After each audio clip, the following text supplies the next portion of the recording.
Western 4 Sports presents the Western Hockey League.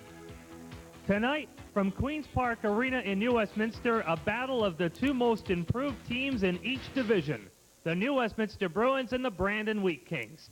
Hello, hockey fans, I'm Dan Russell. You know, combined, these two teams are 12 games above 500. Last year combined, they finished 62 games below 500. What a difference a year makes, especially for the New Westminster Bruins, who coming into tonight's game are 12-3-1. Now, it's still November and it's still premature, but when you talk about Memorial Cups, one of their players sports a Memorial Cup ring from last year. His name is Mark Kuntz, and he tells us the similarities between last year's Tigers and this year's New Westminster Bruins. Well, we have a lot of toughness. Everybody works hard. They come to play all the time. And we have a very intense team, which was a big part of us winning last year. And it just takes a lot of hard work, and that's what we got. Do you like this team right now in comparison to the Medicine Hat team? Yeah, very much. Like I say, we got a great bunch of guys here. We work hard. And as things go on, we're going to get better and stronger, and that's what it'll take. About tonight's game against Brandon, again, you played in the East Division. What do you expect from the Wheat Kings? Well, they weren't very strong last year, but from reports we got now, they're playing very well, and they got some guys that can score, and I think they're going to be a lot better than they were last year, so we'll just have to come ready to play. Is Eastern Division hockey different? Not really. Last year all the time guys would say how much different it was, but with the team we have here with the Bruins, we play very similar to what we did last year. There's the comments of Mark Kuntz. And now with this is Bill Wilms, who is joining us for the Brandon Wheat Kings and the New Westminster Bruins, another Eastern Division interlock game. What are you expecting tonight? I think that we're going to see one of the better offensive teams come into this building. This Brandon team has got 4 players with 30 points or more. On the other side of the coin, we've got probably the most physical, hard-hitting team in the league, the New West Bruins right now. It should be quite a matchup. How do these teams match up? I think they're, again, I probably would have to give the overall odds here to the Bruins. As you see, goaltending, I think with Ray Woodley and the good Brandon goalkeeper in there tonight, who was a high draft choice for the New York Islanders last year, George Maneluk. I think we give that a toss-up. The offensive play I've given to Brandon, Dan, on the strength of, as I said, some very good forwards up front. They've got 4 guys with 30 points or more. New West hasn't got anybody with that many points at all. The defensive play and the physical play, we have to go to the Bruins. I don't think there's a team. As a matter of fact, I think they really have the best goals against in Canada right now. Special teams, we give a saw-off there. We've got a tie. Both teams rank about 7th, 8th in the league in penalty killing and around 10th or 11th in power play. However, the experience, boy, they Bruins paid the price last year with going with the youngsters and building experience. They've got it this year, and they really are coming off momentum. Again, a high off of a win last night in Victoria. Brandon, second game of a road trip, losing last night in Kamloops. We got to give them New West the edge in that category. All right, the Bruins have not lost 2 games in a row this year. They're playing just great. Is their bubble ever going to burst? I think they're going to lose their share of games. I don't think that this is going to go on forever, but I really don't look to see them lose maybe more than 2-3 games in a row at most. They just have too much balance. They've got a lot of things going for them. They've got a bunch of forwards that can play up front. They've got a lot of players. I don't think there's a player on the ice that doesn't like to play physical hockey, and that carries you a long ways. And how much pride is there in beating an Eastern Division team if you're a team from British Columbia? There always is the thinking, you know, that you just can't play as good a hockey out here in the West as you can back in the prairies. And I don't care who the team is. The teams that come out here, the teams from the West Coast in the Western Hockey Division really want to show that these kids, our boys out here, can play. And you're always playing. When you pull that sweater on tonight for the Bruins, you're also representing the league. So I think you get that little extra high out of that. All right, let's see what happens. The first period is next. The Brandon Wheat Kings and the New Westminster Bruins from Queen's Park Arena. Stay with us. Western Hockey League action is next.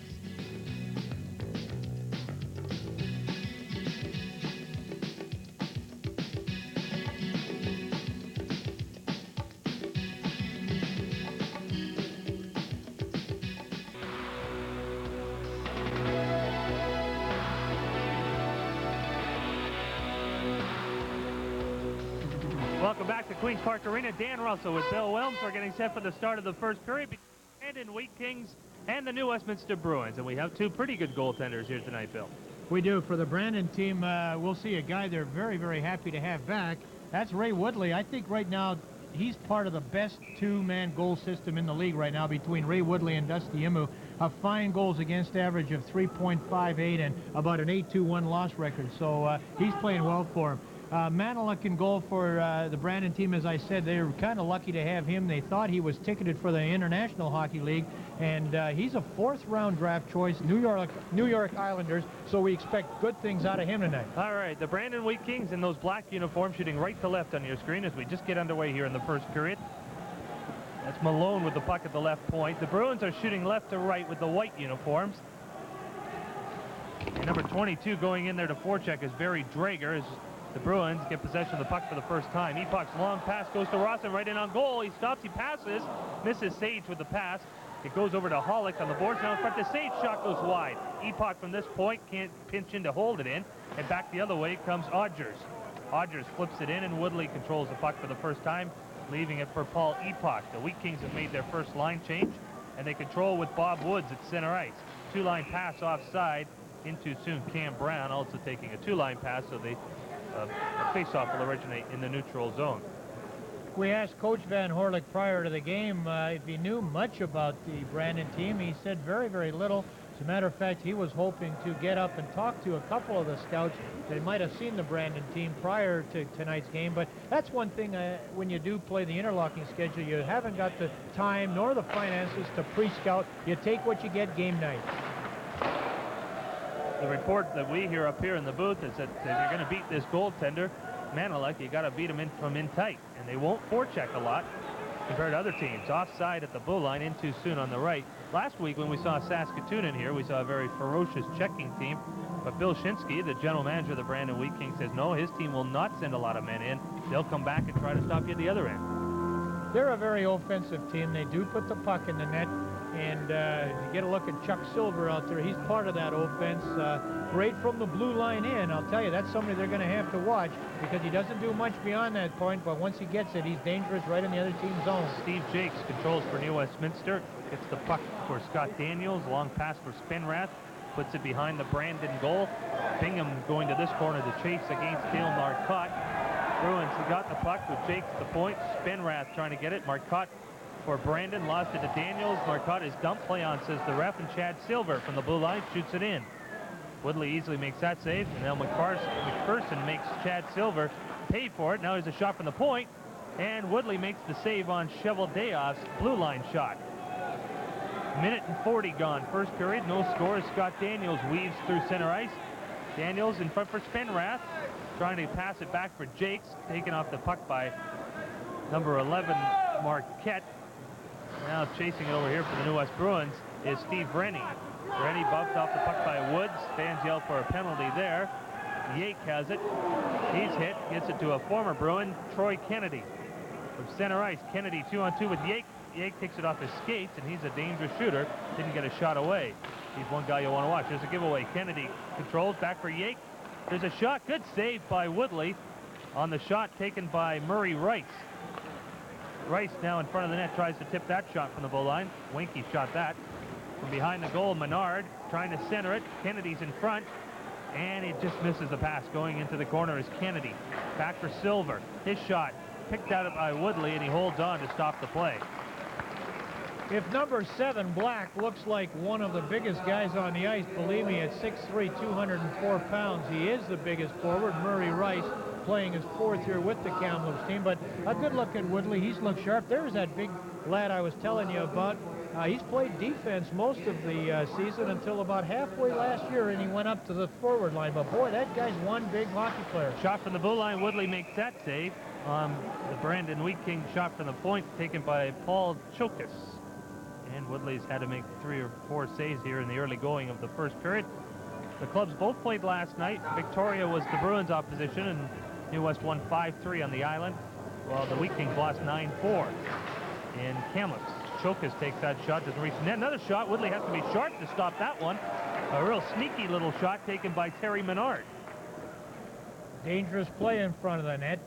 Again, Ray Woodley called on to make the save. At this point, he's made 3 or 4, but he hasn't really given up a rebound of any sort. You watch here, that's the dangerous little kick off the back of the player's skate, and at that point, Ray Woodley was clever enough, smart enough, had the presence of mind to recover and stop the rebound and smothered it. Nearing the 3-minute mark of the first period, there is no score. Controlling it is Kuntz. Around here to Jay Moore. Moore's pass misses Barnes. And the Wheat Kings put it back in again. Territorially, the Wheat Kings have controlled the first couple of minutes here in the first period. LeBrun on the boards, gave it away. Garden plays it back to the blue line. Woods puts it to the corner. Controlled by Garden. Back for Woods. His shot almost tipped in front of the net as it goes wide. Battle for the puck. Comes back to the blue line area. Here's a shot by Malone. Woodley makes that save, and Moore will skate out with the puck. Bruins aren't having luck passing it out, so they skate out with it. Moore trying to get to Barnes, can't get it. Back the other way comes Brandon with Odgers shooting it in. That puck comes off the inboards. Rennie with the Wheat Kings maybe caught on a change. He just puts it in. Now the Bruins will go on a line change of their own. Brandon doing a good job here in the early going.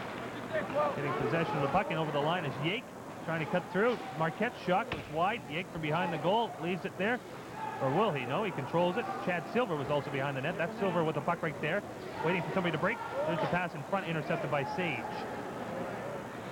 2 saves. One hands it in over the line, puts it to the corner. Rawson battling against Cheveldayoff.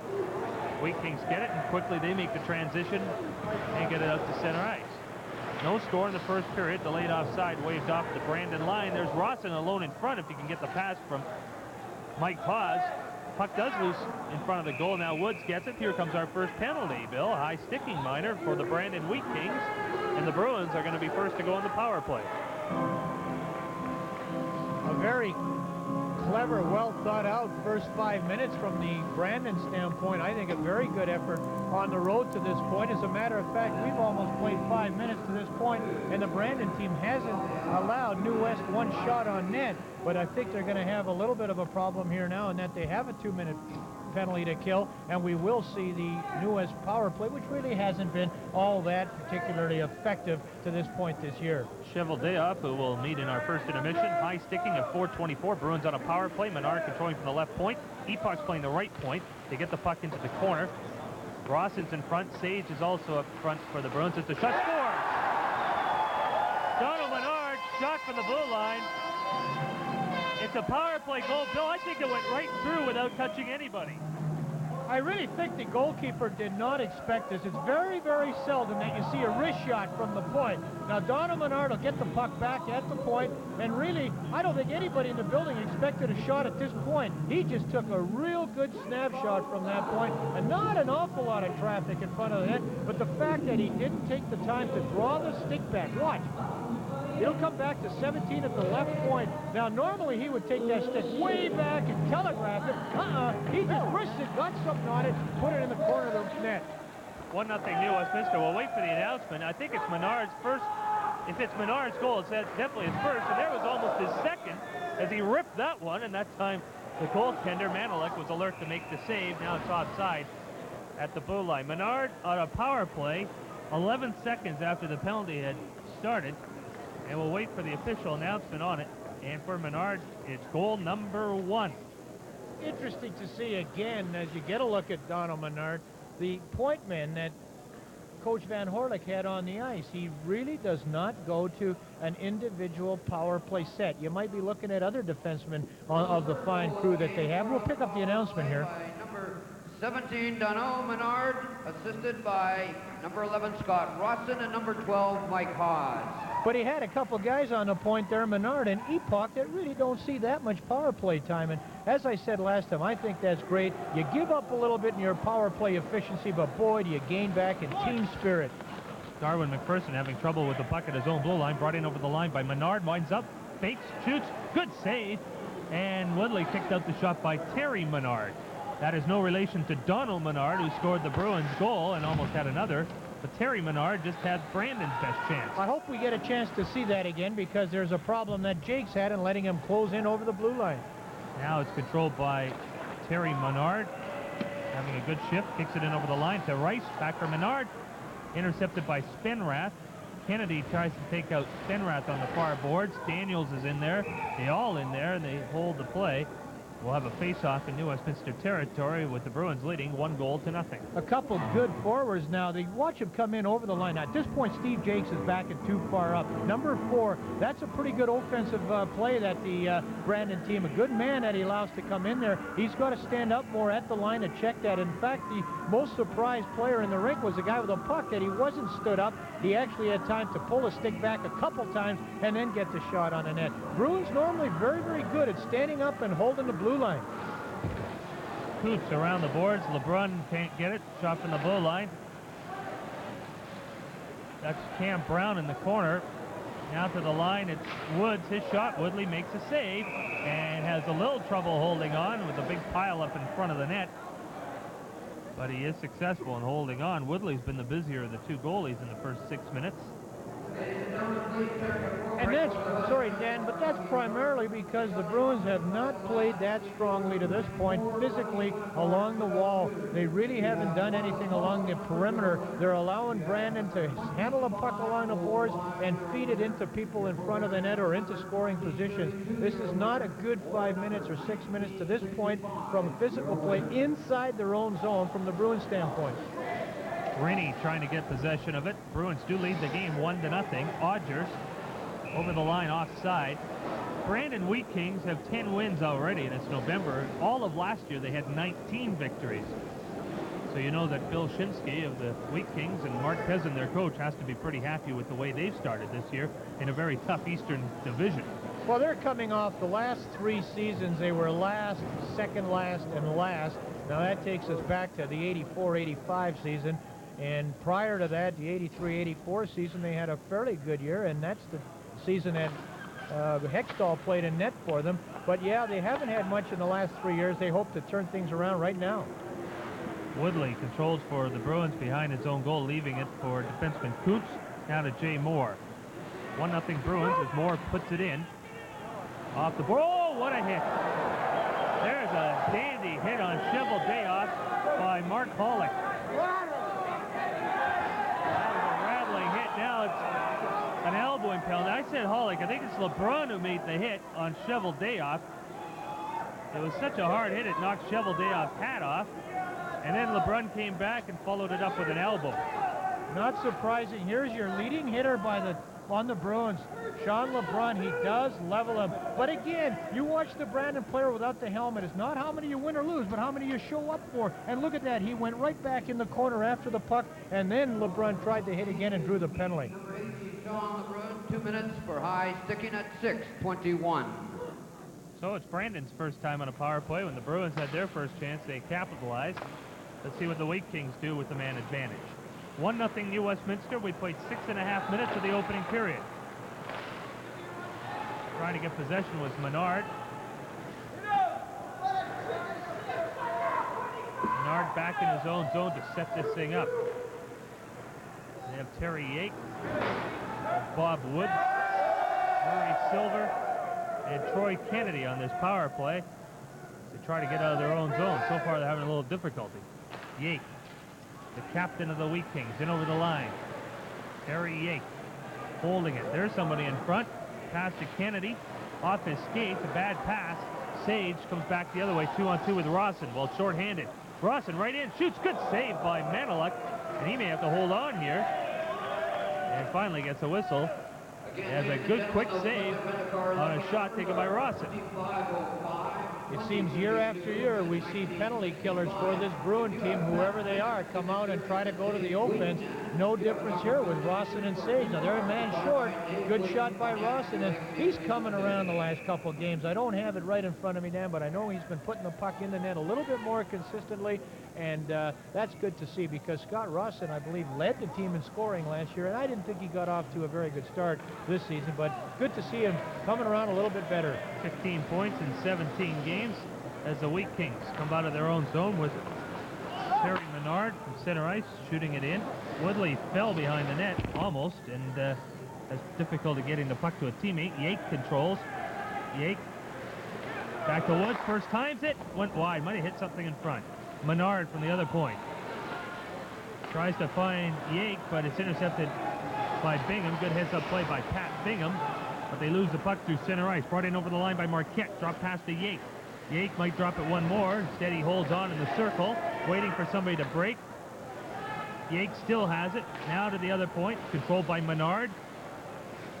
Winds up, rolling puck over here to Woods. Maybe that's why he didn't shoot it. Woods shot, hit Bingham. Jaques has it. Good penalty killing from the New West Bruins as Jaques plays it back to Woods at the point. Winds up, shot. That's tipped wide of the net.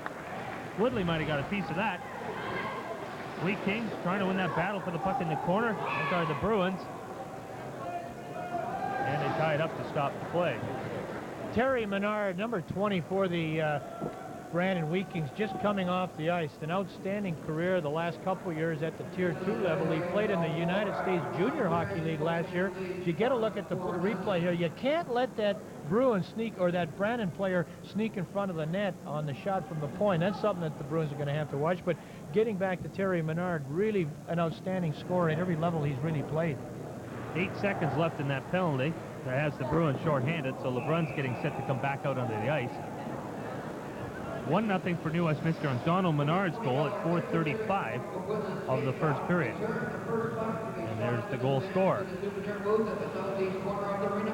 Stu Barnes to take the face-off for New Westminster against Cam Brown. Bruins with Epoch sending it down the ice. There is no icing because the penalized player just is stepping on the ice now, and that's LeBrun. Now Brandon loses the puck. Barnes, nice pass in front, shot just went high. LeBrun out of the penalty box, making something happen on the hit initially, and then gets a pass from Barnes and almost made it 2-0. There's LeBrun off to a good start, knocking down that puck, and then shot into the penalty box area by the Brandon Wheat Kings. That's exactly what happened. LeBrun came right out of the penalty box, and if we could see that, you'd see what the effect a good check in the opposing zone does. We've said many times, one good check sometimes will result in a loose puck, and boy, and LeBrun had no sooner put the hit on the man than that two Bruins pounced on that loose puck, worked it to the front, got a shot on the net. But I'm very impressed with Sean LeBrun's hitting. Leads the club, as I said before, with 62 hits, 20 ahead of the next best. Make it 63, just caught another one. Barnes, drop pass, here's Holick in front, or Haas, they score! Mike Haas, and it's 2-0 for New Westminster.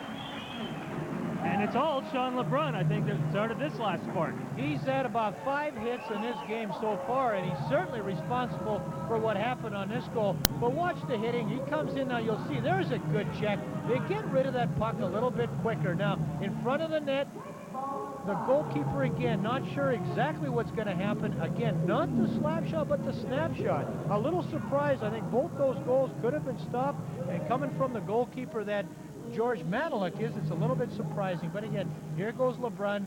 At number 4, anxious to get rid of that puck in a hurry. Does so. So does the player along the wall over there. Some good work by Barnes. And here's a quick little snapshot upper corner. Haas, who had a hat trick last night, gets one tonight. It's 2-0 for New Westminster. 9:03 the time of the goal. We'll wait for the assists. Meantime, here comes Jaques in over the line, but lost the puck. Now it's offside at the line, and that's the call while the face-off in the neutral zone. New Westminster may be territorially been outplayed, but here's the announcement on the goal. Number 12, Mike Haas. Assisted by number 14, Stu Barnes at 9:03. If ever an extra player should have got an assist on that, you'd have to look to LeBrun, but he didn't, and did a lot of work on it. That's why you can't always go by points. Here's Jaques in over the line for Brandon. Winds up, rolling puck, shot high. Rebound off the boards, and Woodley makes a save on that shot too. That shot, the second one, was taken by Silver. Tie up the puck on the boards to stop the play. Jaques had a bit of a rolling puck there, and I think that helped New Westminster because his shot went a little high. We almost had a rolling head. That thing was headed for Woodley's head, and he just ducked and quickly stacked the pads up against the post to keep any rebound from coming in off the side. There you see the goal scorer, and we said in our telecast last time, Mike Haas has scored an awful lot of goals in his career. 23 last year at Spokane. He had about, I believe it was 81 at Prince George the year before, so he can put the puck in the net. And he's coming off a hat trick last night in Victoria. Hit by McPherson, but Brandon got the puck. Comes outside to center ice. Now we're halfway through the first period. Funny period. The Bruins maybe have been outplayed a little bit here, but they lead 2-0. In the last few minutes, they've been doing more of the hitting. Rawson chasing a puck.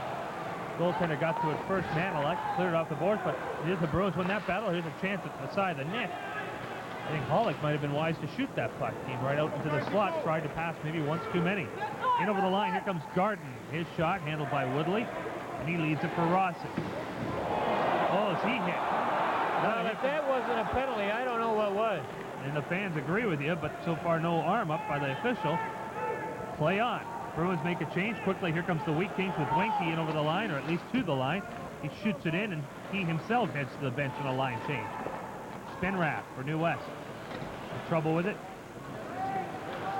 Still trying to work his way out of his own blue line, being watched by Kennedy. Silver. Run him! You hear somebody yell, run him, and you heard the comment from the bench. Here from behind the net is Bingham, centering it. Spenrath. Another pass in front for Daniels, or a shot at the side of the net. Daniels was also there. Gets the puck back again. Rice intercepts for Brandon and shoots it out. Kennedy puts it in.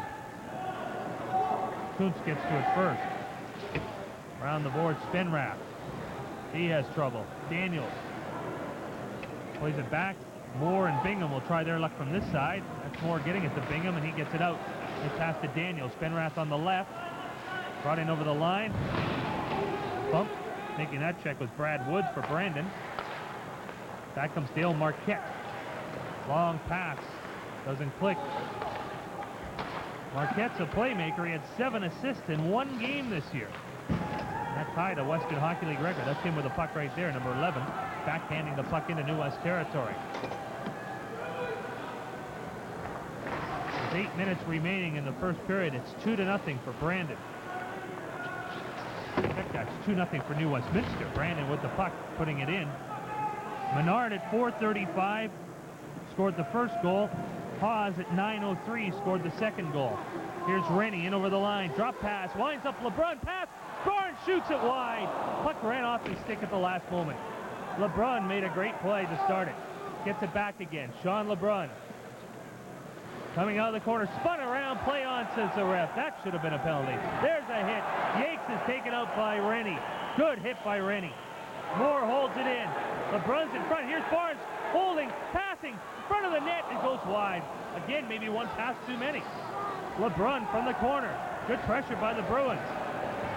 Rennie working hard on the boards. Barnes coming out. No, he can't squeeze through that way. Instead, he passes the other way.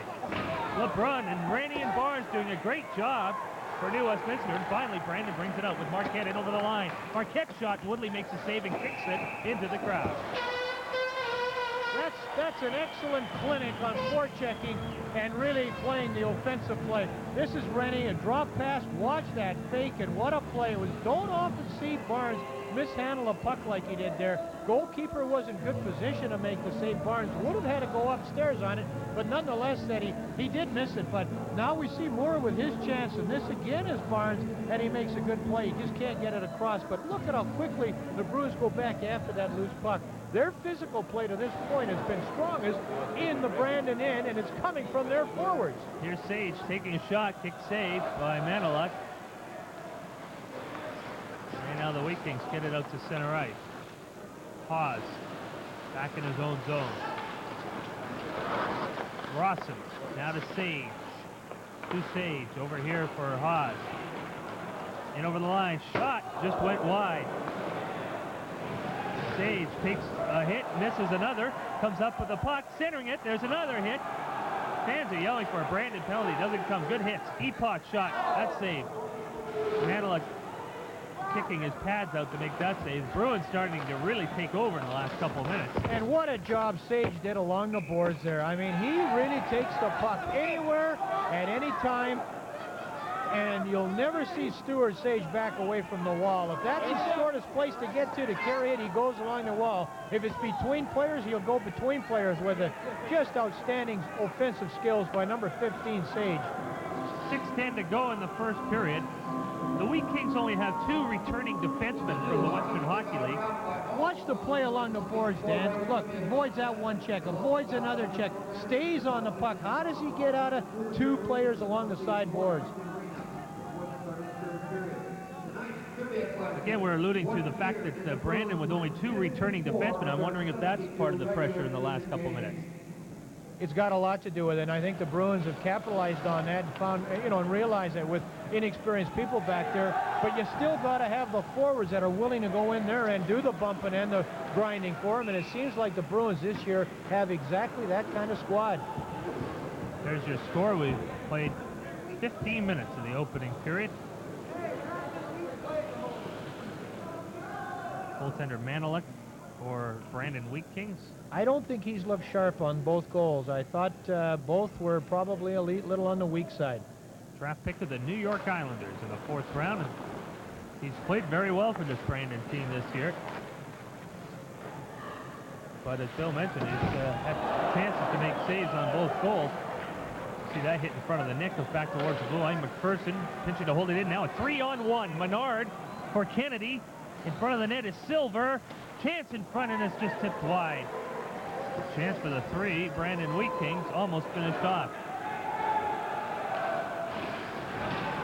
Kennedy couldn't get to it. McPherson has it. It's offside, delayed, brought back out. McPherson runs into Kennedy. Puck squirts loose. Rice trying to get it. Can't get to it for Brandon, and it's knocked out near to center ice. Boy, a lot of hitting going on over there. LeBrun tries to come out of the collision with the puck. Battling against Cheveldayoff. Shot in. Oh, he hit his own man. Barnes, that is offside. McPherson banking off Barnes, and Barnes, you can see it on your screen, but he goes back and says, hey, what are you doing? Well, it shouldn't be surprising. Darwin McPherson last on the club in shooting percentage with 2.38% shots on the net. Not surprising that you hit your own player square in the seat. And Barnes, I'm sure, just went back to remind him, hey, your shooting percentage has dropped some more, Darwin. Well, I don't know. Maybe that's what he was aiming for. All right. Face-off in the neutral zone. Don't know what this delay is all about. Waiting for, I guess, give Brandon a rest. That's what we're doing. Yeah, a stick over there down by the Brandon net that has been splintered, and Kelly Martin, the linesman, skates into your picture right about now and deposits what's left of a broken stick over at the penalty box area. 2-0. New Westminster leads it. 5 minutes to go, first period. Barnes on the face-off lost it to Terry Jaques. Brought in over the line. Here's Jaques trying to get it over here for Marquette. Shot from the sharp angle. Went high and wide. And there's a stand-up hit. Cheveldayoff run by who else? Sean LeBrun, who's had more hits in the first period than anybody. 2-0 New West. LeBrun doesn't have a point, but I'd say he's the best player out there. Long pass in the center ice area, knocked down by Woods, brought in over the line. And again a hit. LeBrun was in on that one. And it's knocked out to center ice. Rennie with Barnes. Barnes takes a pass, but LeBrun's in front. Just went wide. Good 3-way passing play. Almost finished off by Sean LeBrun. And if there's ever a player that deserves a goal in this period, it's that guy, LeBrun. Now the Wheat Kings make a change as they shoot the puck in. Sean LeBrun gets it and flips it out, and he gets a well-deserved rest. Barnes couldn't get possession at the blue line. Scrambly here in the neutral zone. Barnes comes up with the puck, taken out from behind, and now it's knocked back into New West territory. Could be icing here, although I think it might. No, maybe not. Won't be waved off. Kuntz goes back to touch it. Icing is the call on the Brandon Wheat Kings, who travel more than any other team, Bill, than the Western Hockey League. From Brandon, Manitoba, their furthest trip is 10 hours in their own division to Lethbridge, and of course that's not counting the Western Swing. I guess their nearest trip's about 3.5 hours to Regina. Well, their kids missed 21 days of school this year.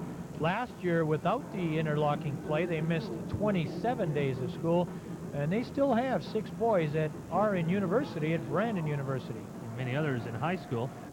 They obviously got a better break on the schedule this year. Maybe they worked harder at it. That puck ends up out of play at the Bruin bench. One thing about their trips to Medicine Hat and Lethbridge, what they'll do on those is play twice in both cities, so they'll make it like a 4-game swing to Alberta. There's a hit Look at that check by none other than Sean LeBrun. Might mention getting back to LeBrun for a minute. Not only does he lead the team in hits, but he's got the most points at 29. But yeah, I think that is a scheduling break, as you were saying, Dan, to give them an opportunity to play those doubleheaders. Another offside stops the play at the blue line as we run into a string of whistles. I'm Dan Russell with Bill Wilms. You're watching Major Junior Hockey on Western 4 Sports. Our producer, Paul Bertel, and the fine Western 4 staff bringing you this hockey game, and we hope you enjoy watching Mark Holick and the New West Bruins. We should also thank the people in Brandon for watching tonight on their cable affiliate, and we welcome you to our telecast, the Wheat Kings on the road. Here's Paul Epoch for New West. Puck got away from him. He's a defenseman trying to give chase in the Brandon zone. It is held in by Rawson at the point. Coming out of the corner, we got a penalty here, as a slash will put New Westminster shorthanded here at the 16:50 mark. And going over to serve the minor penalty appears to be nobody right now, but somebody go over there. I don't know who it is. It'll be Stuart Sage that is going into the box. Sage for slashing at 16:50. Brandon will go on their second power play of the period, and they could use a power play goal here, Bill.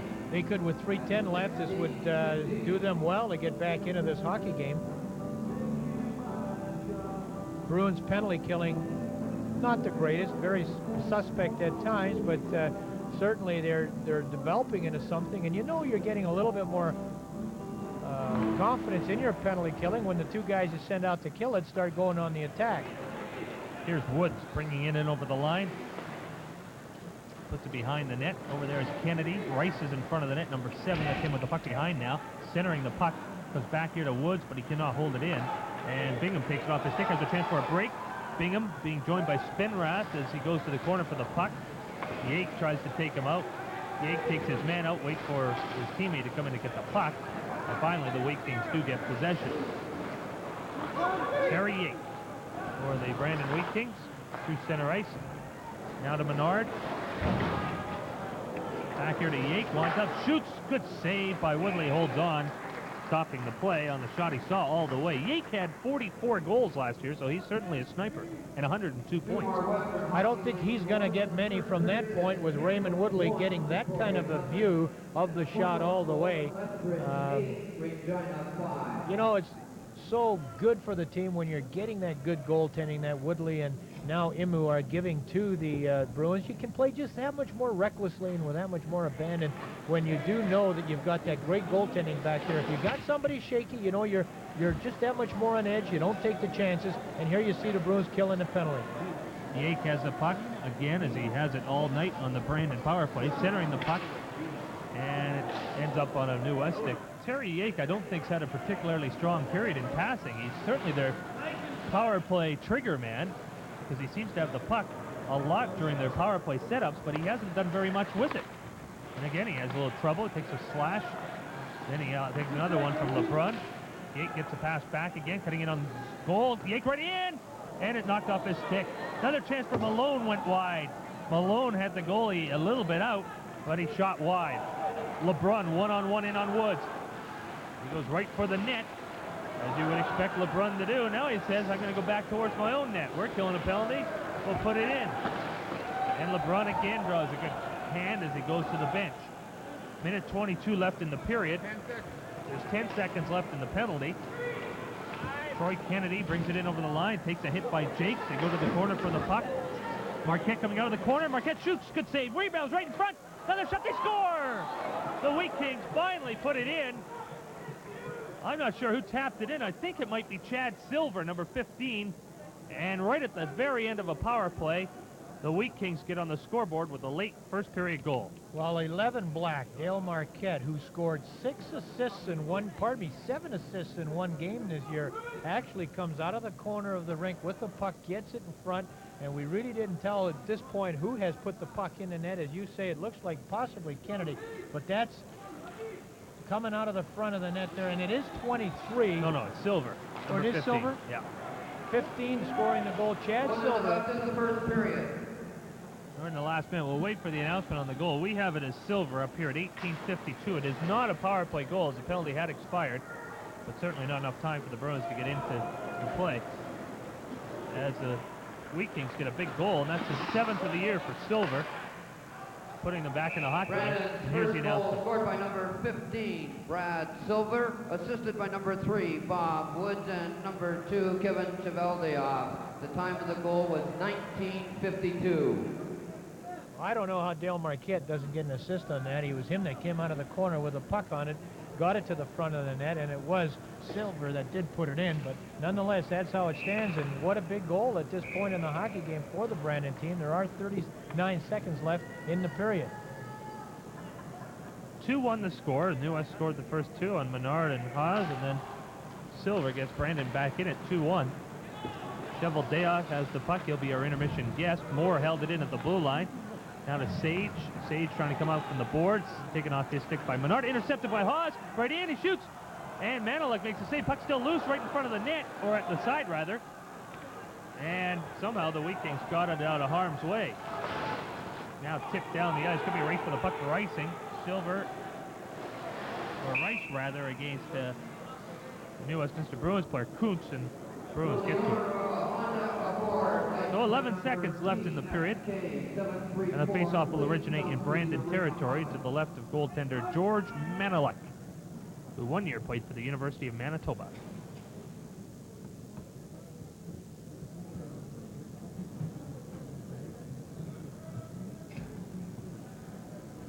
And the crowd rather quiet here, as quiet as we've heard it here for a while.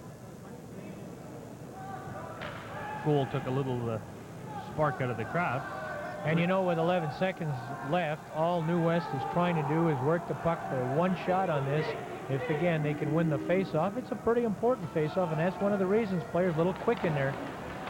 Sage does get it back to the blue line. Moore blindly threw it in front. Here, Sage at the shot. Good save right in front, but mind you, Sage shot it right at the goaltender, who actually had better positioning than he did.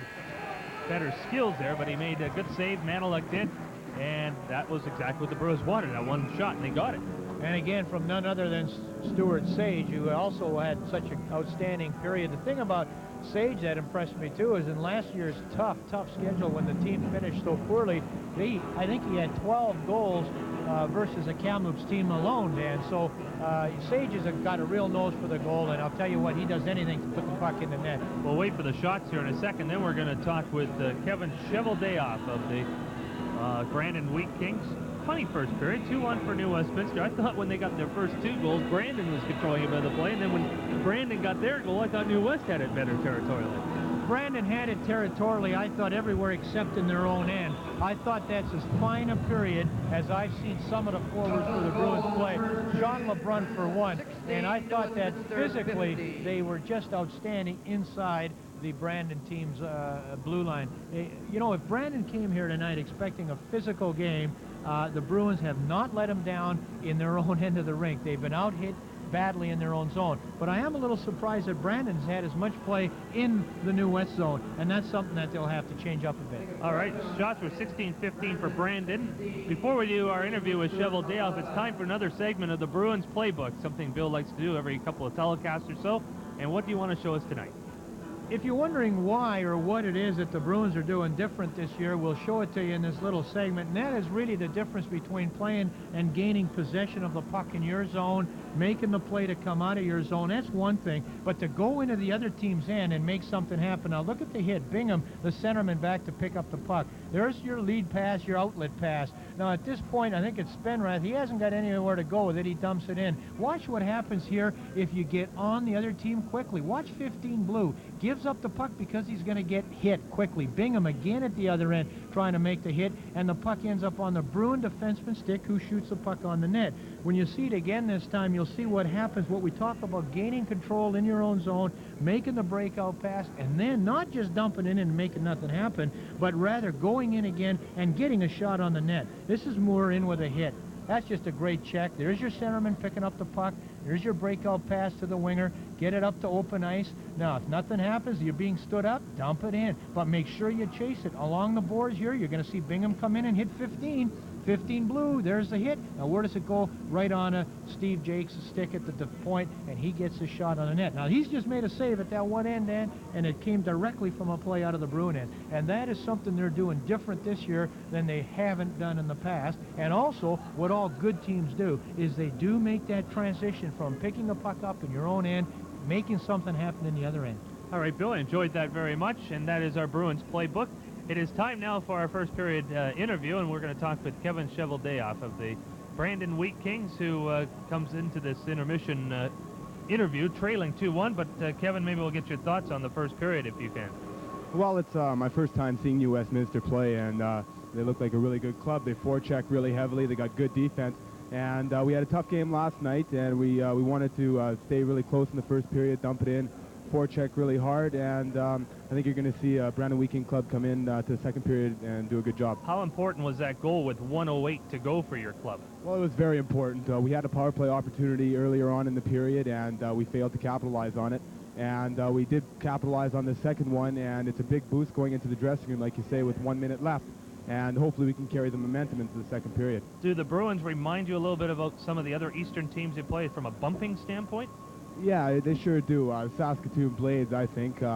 They dump it in, they bump it, they got big, strong defense, and the goaltending is really solid. And we always have good games against Saskatoon, so I think the remainder of this one should be really well. I want to congratulate you on making the All-Scholastic team last year with, I think, an 83% grade point average. You must be pretty proud of combining that highest standard of education with a very grueling Western Hockey League schedule. Yes, I am. Thank you very much. I'm a strong believer that an education and hockey can go hand in hand, and I believe that it's solely up to the individual. If they want to play hockey and want to pursue an education, it's really easy. You can do it in the Western Hockey League as well. What kinds of things are you studying this year? Well, I'm attending grade 12 in Brandon, and I take about 6 classes, and I'm taking the full grade 12 load at a university level. Terrific. Congratulations for that. Now, this is a big year for you on the ice from a draft standpoint. Do you think much about that? Well, it's in the back of your head. You can't help it. It's something that I'd like to do. You know, there's scouts in the stands, but you know that you got to play your game. That's what got you here, and I just go out, try to give it my 110% every time, and hopefully things will turn out well. What do you think you do best, and what do you think you need to work on the most? Well, I'd like to think that I'm aggressive. I'm an aggressive player. I like playing a defensive style of defense, like a little bit of bumping and grinding in the corners. And as far as working on things, I think I have to work on my puck handling and my offensive abilities. All right, final question for you, Kevin. What do you expect in the last 2 periods from your hockey club? Well, like I mentioned, I think we're going to be a much improved team from the first period. We still got a little bit of jitters. We didn't have a good performance last night in Kamloops. And with that goal coming at the latter part of the first period, I think we're going to come out flying. Well, enjoy the rest of your Western swing. I know it's always a thrill to come out and see British Columbia and this part of the country, especially if you're from Brandon. It's a nice trip, and we hope you enjoy it, and it's a successful one for you on the ice. Thank you very much. All right, Kevin, thanks for joining us. Kevin Cheveldayoff of the Brandon Wheat Kings. 2-1 after 1. New Westminster leads the Brandon Wheat Kings. Stand by. We have the highlights, the summary, and then the second period coming your way on Western 4 Sports from Queen's Park Arena.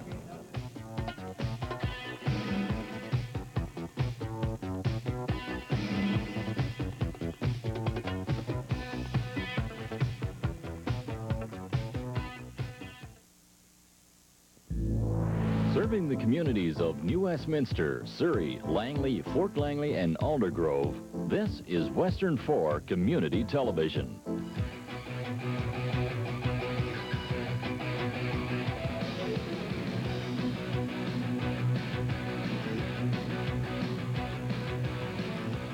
Westminster Bruins lead the Brandon Wheat Kings by a score of 2-1. Thanks for being with us. Dan Russell with Bill Wilms. We played 1 period, and a pretty good period, especially for a kid named Sean LeBrun. Well, he only had 5 hits. He only had 3 shots on goal. He only killed penalties. He should have got an assist there. If you'd have given an extra assist on a play, he would have definitely got one. I think the finest period I've seen of newest Bruin forward play here in many a year. But he didn't figure in the scoring. No, the first goal here is Menard's goal. Now watch, it's a power play. They'll get it back to 17 on the left there. Now watch the wrist shot. Hey, nobody in the rink expects that shot to make it all the way to the net. Tell you, number 15, Stuart Sage, was right in front ready for a rebound. His first goal of the season. 4:35, the time of that goal, and they 5 minutes later made it 2-0. And you can't play any better hitting or any better forechecking than the Bruins do on this job. As Cheveldayoff said in between periods, they come at you forechecking. Again, watch this all the way off the face-off. Get the puck over the center line, dump it in. Now here we go. There's one of the hits we're talking about from LeBrun. Now Menard moves in to make it. Watch that little clever play by Barnes. Back to Haas. Once Haas gets it in the slot area, he makes no mistake. He went high and beat the goaltender up high. 9:03, the time of that goal, and then Brandon got a big one right near the end of the period. At 18:52, almost just over a minute left. And again, they're allowed, one of the few mistakes, they allow the Brandon team, and I did say at the time it was 11, Dale Marquette, and 11 Black does come out of the corner with the puck. He gets it in front, and really, if Ray Woodley's not down flat right there, I think he might have been able to make a save. I don't know why he ended up on the ice the way he did, but it was one of the few times the Brandon team was allowed to come to the front of the net with the puck. Donald Menard at 4:35. The assist on that goal went to Scott Rawson and also to Mike Haas. Then at 9:03, that was Haas from Stu Barnes, and I think maybe LeBrun does deserve an assist, even the second assist on that goal. And definitely Marquette deserves an assist on the goal by Brandon right at the end of the period by Chad Silver. But the official assists went to Bob Woods and to Kevin Cheveldayoff, and there's Murray Pezzin, the coach of the Wheat Kings. What do you think he told his club? Well, I'm sure they're very positive. The fact that they are close, it is only a 2-1 game. And as Cheveldayoff said in this interview, the fact he played last night and that they can come out here and be close in the first period has to be a positive thing as far as they're concerned. The thing is, they're getting out-muscled in their own end, and that is always extremely dangerous. If the other team's forwards are coming into your zone and out-muscling your people and creating loose pucks, you're usually in for a long night. There's a Brandon goalie, George Maneluk. That's who we talked to between periods. Cheveldayoff, a well-spoken defenseman for the Brandon Wheat Kings. Ray Woodley in goal for the New Westminster Bruins. Down to our right, we're getting set for the opening face-off here in the second period. 2-1 New Westminster, and we're underway. Cheveldayoff, or Brandon, shoots it in. McPherson will go back to it first for New Westminster. Shoots it around the boards. Pat Bingham try to get out to Jeff Kish. Kish has had trouble with swollen glands the last few weeks. And one side fixed up, and then the other side got swollen, so he's playing favoring a sore mouth, to be sure. Number 9 for the Bruins. Bingham giving chase for a puck. Woods gets to it first. Kish now battling against Dale Marquette. Kish in the corner trying to center it. Intercepted, and Marquette will come out 3-on-2. On his right, number 15 is Chad Silver, and that's Terry Jaques dropping him back to Marquette. Shot doesn't reach the net. Back to the blue line it comes. Here's Woods over to Cheveldayoff. Moves in, winds up, shoots, scores! Run this one all the way back, and you'll see something I was saying earlier. If you don't take the men out, you're in for trouble. Kevin Cheveldayoff collects the puck, and that is his first ever Western Hockey League goal in 2 years. And I think he told us, this is the end of it. This is where he puts it in. And boy, he goes to the short side. But again, there were 5 Bruins that allowed all the Brandon players to continue to move the puck away from the wall. They were never there to pin anybody, to take anybody out. And that is the only weakness to this point in this Bruin team tonight, is they are not finishing checks in their own zone well. 47 seconds the time. We might have lost some video here. Cheveldayoff scores the goal, and for him, that is our first ever Western Hockey League goal. And is he ever happy down at the bench? His 18th game this year. And he scores a goal.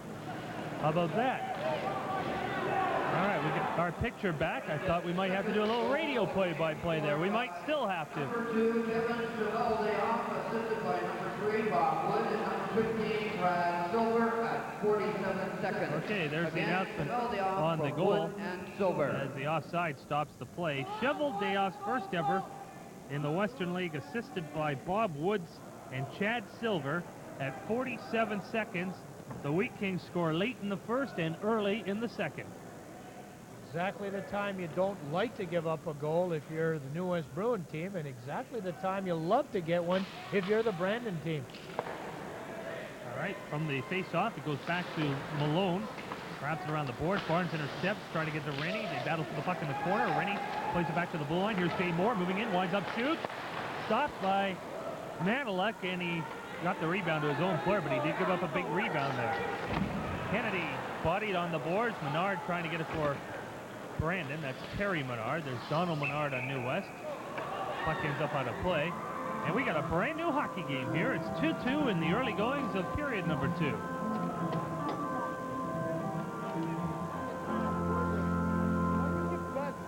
See what this, so we invite you to just stay with us. We'll get that sorted out.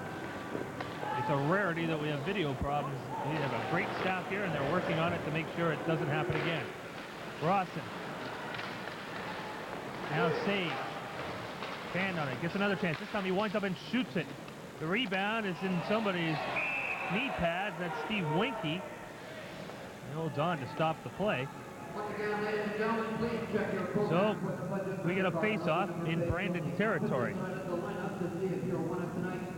We mentioned the bad Brandon years, the last 3 years when they've been last or second last, some very good years, and we'll get to those in a couple minutes too. Team that one time, if you can believe it, went 58 wins and 5 losses in the Canadian Major Junior Hockey League. Wow. They didn't lose much back in those days. A couple of good years in a row as Rawson goes to get it. Rawson out of Sage. There's been some hits, but very few penalties in this game. Epoch now to Sage and over the line. Sage trying to center it in front. Intercepted by the Wheat Kings, and back they come. Odgers from center ice puts it in. Menard gets it there. Now to Sage. Sage along the boards, had it for a mode for New West. Goes back to the blue line area. Giokas. Rare shift for him on the left point here for Brandon. And back the other way. Jumps through Westminster's Haas. He flips it in, heads to the bench on a line change. Nearing the 3-minute mark, second period. It's a 2-2 tie. Paul Epoch backboard for New Westminster. Making a move. A little bit dangerous to make it there. Sets up a 2-on-1. Yank with Silver. Yank shoots it just wide. Epoch made a mistake at his boot. Cost his team a 2-on-1.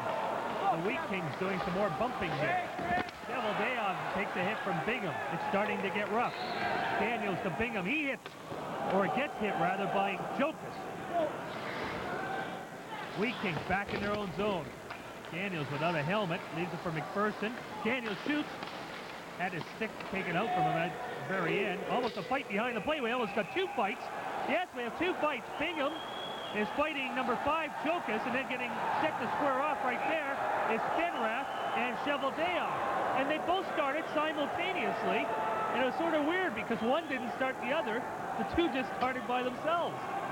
And Cheveldayoff at this point really surprising Spenrath a little bit because he's coming at him left-handed. Blindly. There's a good blow. And I don't know how he saw him because his sweater was right over his face. That's Spenrath tagging Cheveldayoff, who didn't know it would come.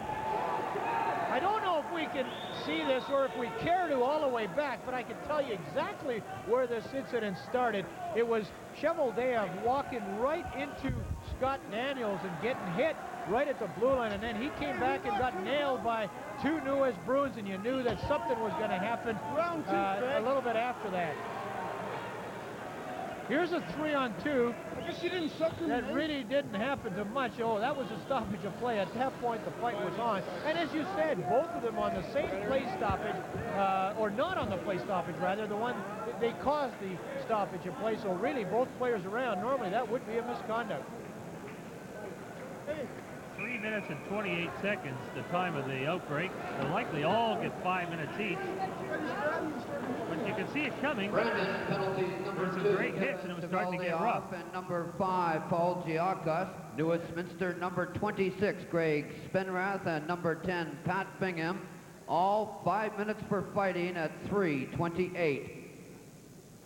Now, if one of those fights had started first and the other one subsequent to that point, the second fight would have been out of the game. I don't know if you'll catch this, but watch the hit on Daniels.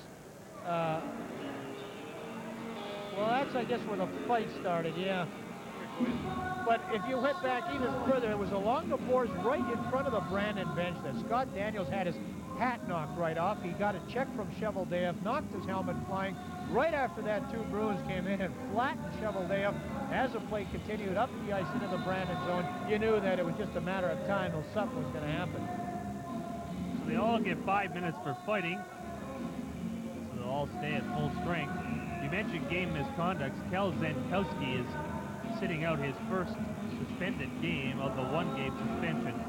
If you get 3 game misconducts in this league, it's an automatic 1-game misconduct, and he got his 3rd last night in Victoria, so he has to sit out the 1-game suspension, and he'll be back. And this is Zankowski's kind of game, isn't it? He'd love it out there. Rennie giving chase for it. Jaques having a little trouble in his own zone. Rennie takes it right back from him and loses it.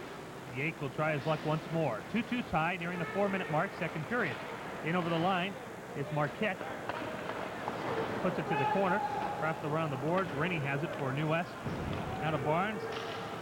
LeBrun bringing us in over the line, but it's offside. One move too many. Good call by the linesman, although some of the fans don't like it. And quite a number of whistles. The New West Bruins, with a win tonight, have an opportunity to perhaps pull to within 4 of Kamloops. The Blazers are playing host to Victoria tonight. So at the very worst, they'd like to keep pace. But they have their hands full right now with the Brandon team that has fought back from a 2-0 deficit. It's now 2-2. Marquette winds up, shoots. Good save by Woodley. Has to pounce on it. Good quick release by Marquette, and he got a good hard low shot away. But after the release, he's got to be taken out. He's just allowed to shoot and continue on. And he can easily get back into the play. That's one thing, stand up, make the guy shoot the puck from out far, but make sure he doesn't go any further.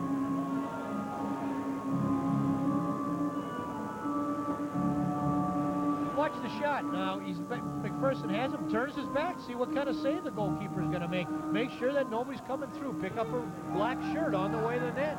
Kennedy and Sage on the face-off, but the linesman's more concerned about the 2 number 7s, Murray Rice and Jay Moore, although I don't know what concern he has. They're outside the circle. Now it is Kuntz. Mark Kuntz taken out by Menard. Does a good job forechecking to get the puck. Rawson has to get possession of it for New Westminster. He bothered from behind, puts it in. It's been a very clean game. There's been certainly some great hits and a couple of scraps, but there hasn't been very much stick work at all and very few power plays. Now again, icing stopping the play. The face-off will go all the way back. This program is intended solely for the private, non-commercial use of our audience. Any retransmission in whole or in part without the express written consent of Western 4 television is strictly prohibited. And earlier you mentioned the Wheat Kings. This is their 21st season in the Western League. You got it, you're a winner. Just missed the first year, and then they came back in year number 2. But I think you were talking about the years 76 through 79 when they just dominated. Well, they had the Props, the Allisons, the Boschmans. In fact, those 3 guys finished 1, 2, 3 in scoring on that 58, 5, and 9 team. Sage wins possession of the puck. High stick might stop the play if New West gets it first, and they are going to get it first. So, Bill, you can continue on your thought there. For 3 years in a row, Brandon was the team that ended that string of 3 consecutive championships of the New West Bruins in Ernie McLean's day. It was the 76-77 Brandon team that put an end to it, and they went from 76 to 79 with 3 straight years of just outstanding records, and really only been to the Memorial Cup 1 time, and probably a little bit of a blemish on some pretty good scoring years. One time they had 5 of 6 Western Hockey League All-Stars came from the Brandon team. One time they got there, they beat Portland in 79 to get there. Bruins controlling the puck with Jay Moore. Nice skating, holding it. Still has it. What's he going to do with it? Tries to shovel it back to the point. Finally, Rawson has trouble getting possession. Now Sage. Rawson digs it out. Haas is in front. Rawson out of the corner. And he's taken out heavily. The net comes off its support, but what a good job by Rawson driving for the net. He tried to go between the big number 7, Murray Rice, and the goalkeeper, and that's exactly where he went. He tried to sneak into the head of body. He had no more room than about a foot there to get through. Watch number 11, Scotty Rawson. He decides right there, I got to get right out in front, and he is taken out of the play.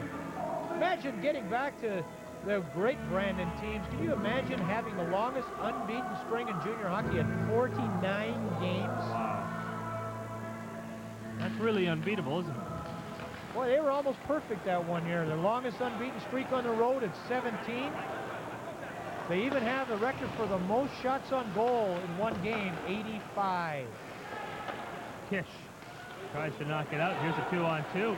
Daniels in over the blue line, puts it in front of the goal, but it was intercepted by the back-checking Graham Garden. Put in offside by New West. Delayed, so it's nullified as they clear the zone. Woods. And a Wienke. Two-line pass offside. As good as Brandon's been, and we'll just conclude the thought here, they've had 3 first-place finishes, but they've also finished last 5 times, so they've been just as bad as they've been good.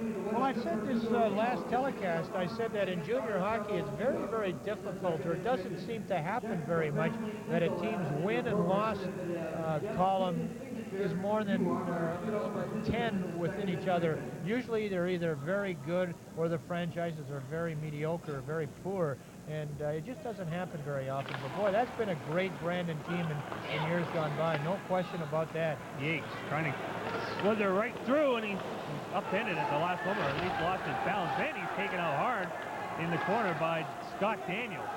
Good hit. Kish takes a nice pass quickly through center ice. Kish making moves, trying to get in around the defense, still has the puck. A weak shot at Maneluk, he holds on to stop it. Now some rough stuff after the whistle.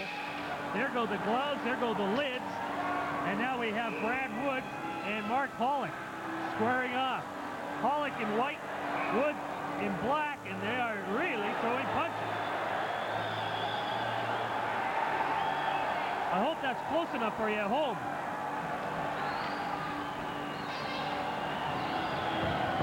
Who wins that? Wow. Hey, Reed, new throw. Woo. Good scrap. Holick. Of course, there are some that don't think any scrap's a good one, but if you do like fights, that was a better one than most. Well, the Saskatoon game we did here last time, we'll see how this thing starts. Keep your eyes on 19 white right there. And it's amazing how often, I guess, the players now realize there's a lot of punches being thrown there now, but they realize, hey, if we're going to fight, let's at least get our helmets off so we aren't banging our hands into each other's hats. So you'll see that happening more often than not now. Players taking the hats off before they start going to work with a fist. Why don't they do that in the NHL? They're fighting with them on, is that what you're saying? Yeah.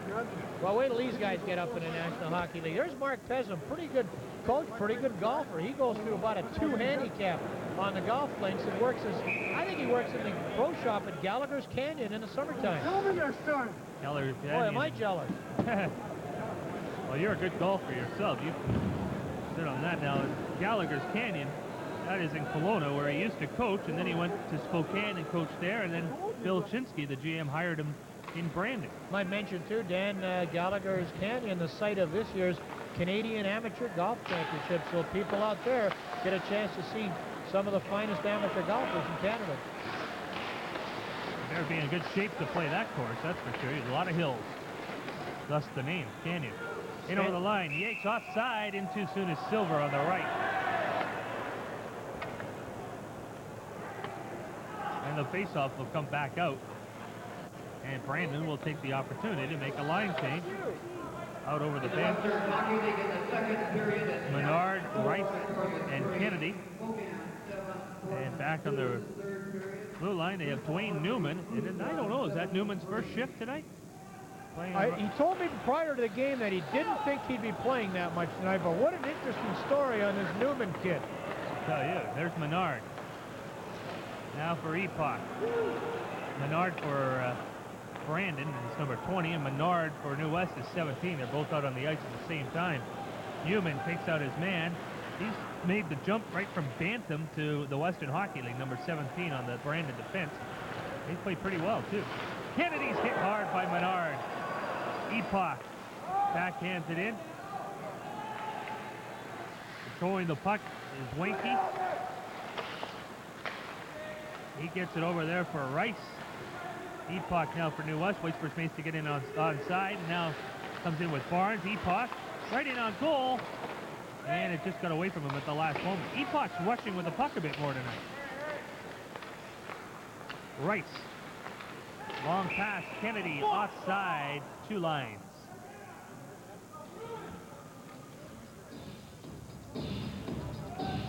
12:28 to go.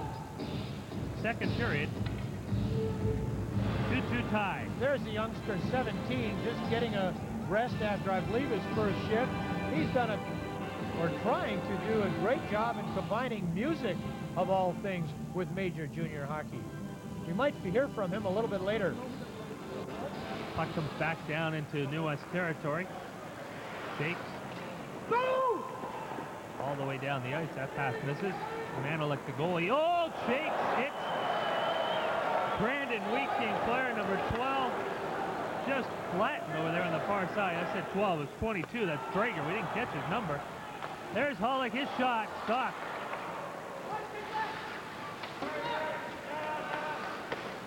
Good action. The helmetless player, Dreger. Shot in from center. McPherson gets the rebound. Knocked off his stick. Save. Jaques having trouble. Long pass. Doesn't click. Icing the call, maybe. Two-line pass instead. Is that a hurt Brandon player, Bill? Tired, for sure. Bob Woods, former Tier 2 player at Nipawin, Saskatchewan Junior League. Boy, that just bordered interference right there. Steve Jaques just waited, timed it absolutely perfectly till the Bruin or the Brandon player just touched the puck. Jaques was there to flatten him. You mentioned Newman. We asked him before the game how he combined the music with Western Hockey League play. Well, it's just, you know, you make time. You got practice every day. And then, you know, it doesn't go all day and you got to get your schoolwork done. But it's just when you're not doing hockey, you're just playing music. It's just something I enjoy. And what are the instruments that you do play? Piano, organ, guitar, bass guitar, tenor saxophone, and diatonic and chromatic harmonicas. And now he's playing defense on the Brandon blue line. What a talented kid. That's him, number 17, going for the puck in the corner. Instead, LeBrun comes out, lost it at the last moment, and back comes Stu Sage. In over the line. Marquette, rather, for Brandon. Lost the puck, and it goes all the way down the ice. 11 minutes to go, second period. It's tied 2-2. Brandon coming back from a 2-0 deficit. And here they come again. Jaques had it poked off his stick. Boy, he sure telegraphed that shot. LeBrun in over the line. Drops it back from McPherson. Or Daniels, rather, and it went off his stick. 2-on-1. Jaques with Silver. Jaques in front. Silver. Jaques cannot put it in. It's at the goal line. And he holds it out. Chad Silver and Terry Jaques almost score. Well, it's a case of here, I don't want it, you take it, no, you take it, and finally the last guy to touch it puts the puck in the net, but unfortunately they ran out of ice there, and the Brandon player ended up behind the goal line, couldn't take it to the front of the net. Watch this, back and forth. There's a good little pass. No, you take it. No, try to get it in front. And Woodley, once he was right out of position, dives back into the goal, get his big mitt on the puck, stop the play. As long as this game stays the way it is, 2-2, you got to feel that it's playing in Brandon's hands a little bit. And the thing is, physically, they're backing off just a little bit. There's a chance for Kennedy. She scores! Troy Kennedy right in front of the net, and the Wheat Kings now lead 3-2. It's off a face-off, and you watch the Bruins just mishandle the puck. I really am not that impressed with the way they're playing inside their own blue line at this point. I don't think we do have a replay on it, but it comes off the face-off. They just work the puck to the front of the net, and number 23 for the Wheat Kings, Troy Kennedy, finds himself with nothing but him and Ray Woodley to meet. He puts it upstairs, under the crossbar. 9:28 the time of the goal, the 19th of the year for the one-time New West Bruin. Back the other way comes Haas. Let's see if that wakes up New West a bit. They haven't had a very strong period here. Here's the announcement. Game scored by number 23, Troy Kennedy, assisted by number 7, Murray Rice, and number 20, Terry Menard. The time of the goal, 9:28. Back comes Menard with Rice heading to the net. Menard pass in front. Oh, and he just missed it. Lost his stick in the process. Menard goes to it for the corner, coming out of the corner, unmolested. In front of the goal, and finally, one Menard is taken out by the other, and the pass goes to a Bruin. Brandon, who trailed 2-0, now leads 3-2. Odgers shoots it in. And they sure play the one line a lot. A near fight in the corner here. There they go again. Spenrath and Odgers. Well, it's the second one for Spenrath. 3 and you're gone. Yeah! Oh, he sure loves throwing those punches. Holy fuck!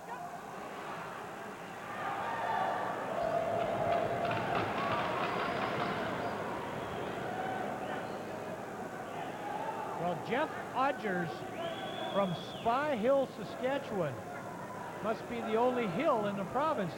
Dan, he's second-year player, 150 penalty minutes last year with the team. Considered Odgers is the hardest worker on the club, and the reputation quite tough, and we can see why.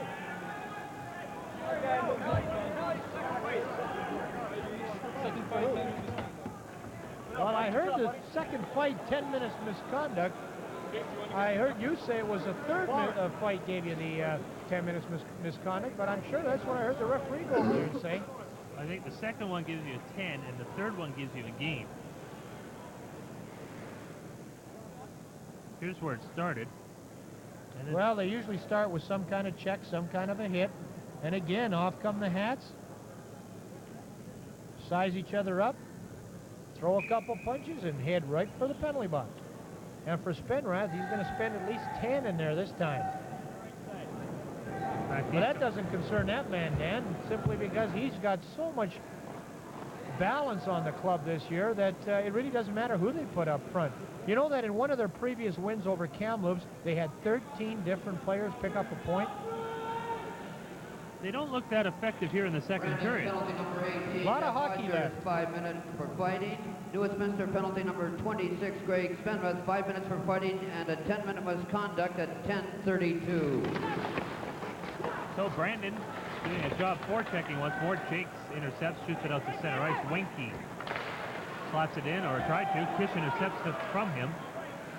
A lot of fighting penalties in this period, but still no power plays in this period.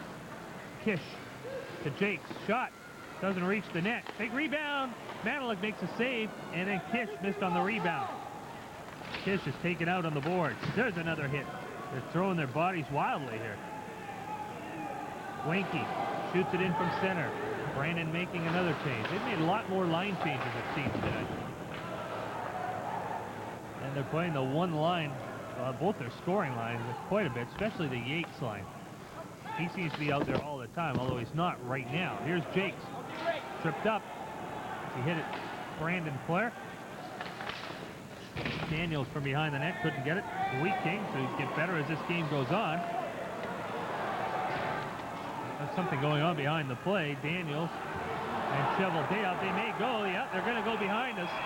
Cheveldayoff and Daniels, and here comes another scrap. Again, the lids goes down. They're getting fancy at throwing the lids off. Are they going to go at it? You bet your bottom teapot. Yeah, there they go. One of these days, one of those punches is going to land right on the button, and the guy's going to go down like a ton of bricks. I tell you, they size each other up a lot in this league. I think that's both their second fights tonight, too. Just for Cheveldayoff. So he'll get 5 and 10.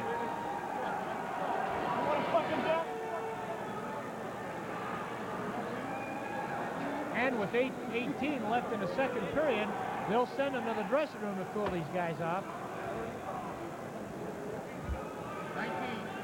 And again, you wonder, it's a fine line as to what point this becomes a little bit of a bore almost, and the hockey's forgotten, and you start paying a little more attention to the fighting. We'll pick up the penalty. For fighting and a 10-minute misconduct. Westminster penalty number 22, Scott Daniels, 5 minutes for fighting at 11:42. I don't remember ever a period where there's been 10 penalties and all of them fighting majors, and then a 10-minute misconduct. But you have to say one thing, if you do like fights, these fights are good ones. They're man on man. There's no sticks involved. There's hats are off and fists are bare, and they just start throwing them. But I kind of like to say that might be enough. I hope there ain't too many more of those things. Well, Well, Cheveldayoff being off the Brandon blue line might hurt them. He's had a strong game. He's gone for 15 minutes. Won't see him for a while. But he'll be fresh for the third.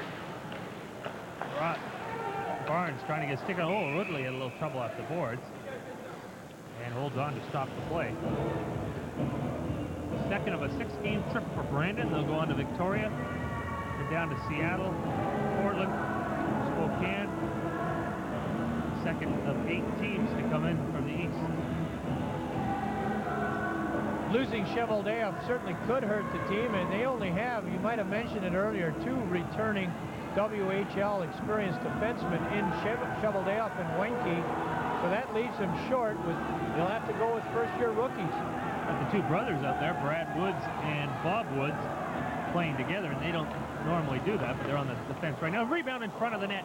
Another shot by Marquette goes high. Woodley's down and out, but the shot by Marquette went high. Jay Moore has it. 3-2 Brandon. Moore way offside at the blue line. Sean LeBrun expecting Moore to fire it in. Saw Moore flip it in, and he was trapped.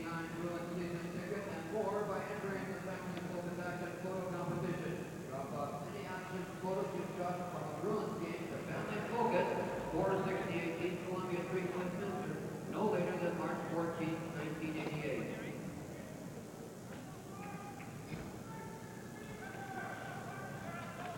Sage and Menard on the face-off. Moore from center up fires it in. You hear that rattle off the glass. LeBrun in deep to forecheck.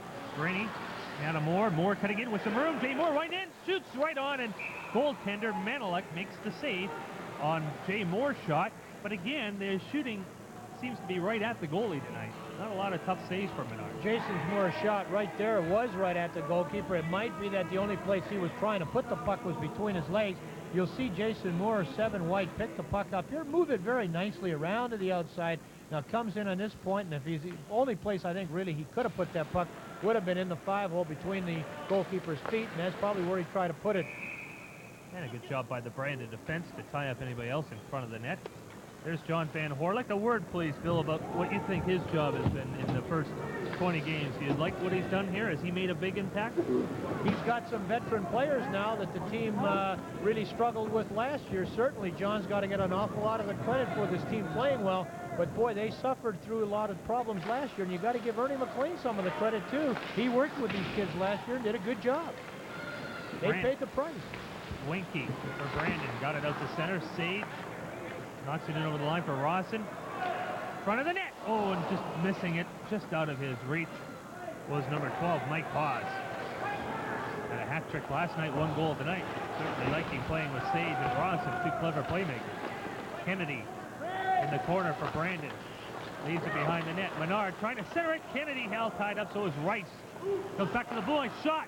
Just hit something on the way. Doesn't reach the net. Kennedy from behind the net to Menard. Coming out of the corner. Nobody there to hit him. Rawson finally goes and gets him. Rice from behind the goal. Centering it. Oh, Kennedy had it go right through his skates. Another shot tipped. And goaltender Woodley makes that save. We run that back 30 seconds worth. You'll see the Brandon team clearly outmuscle the Bruins along the boards. They did it at every turn right there. Every time the puck was along the wall. Look at that. Black jerseys come out of there with it. Now watch the play go over here. Again, the man is outmuscled with it. And that shot goes wide. And it's a Brandon team clearly outmuscling the New West Bruins at this point on the ice.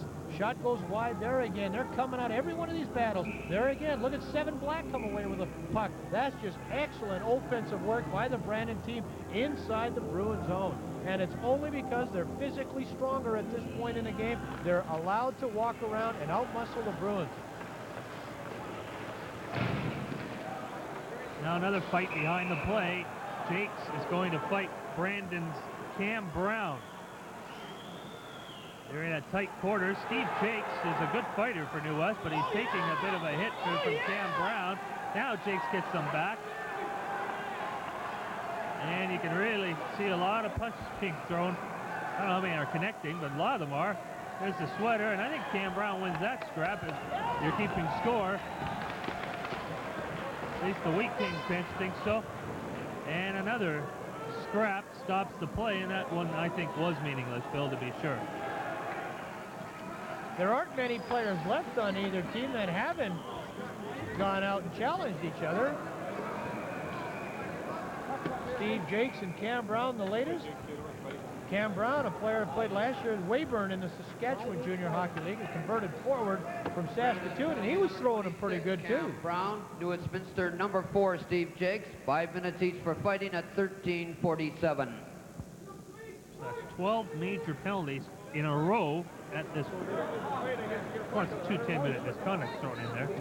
Do we start looking, yeah, is he busy out there tonight? Although he's really had clear-cut fights, aren't they? He doesn't have to make many tough decisions on those. I really don't think he can mess up those calls, but do we start getting the record book out for number of fights in a game? Is that anywhere listed? Yeah. Kind of hope not. I don't think it is. And I bet we're not even anywhere near it either. This league's had a few. Moore from the point. Puts it behind the net. Barnes can't get to it. Side of the goal. Giokas has it.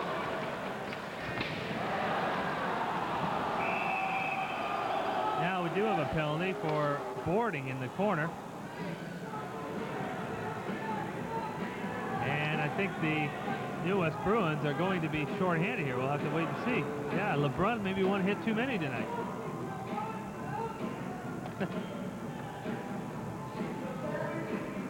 Is this boarding? I guess he left his feet maybe.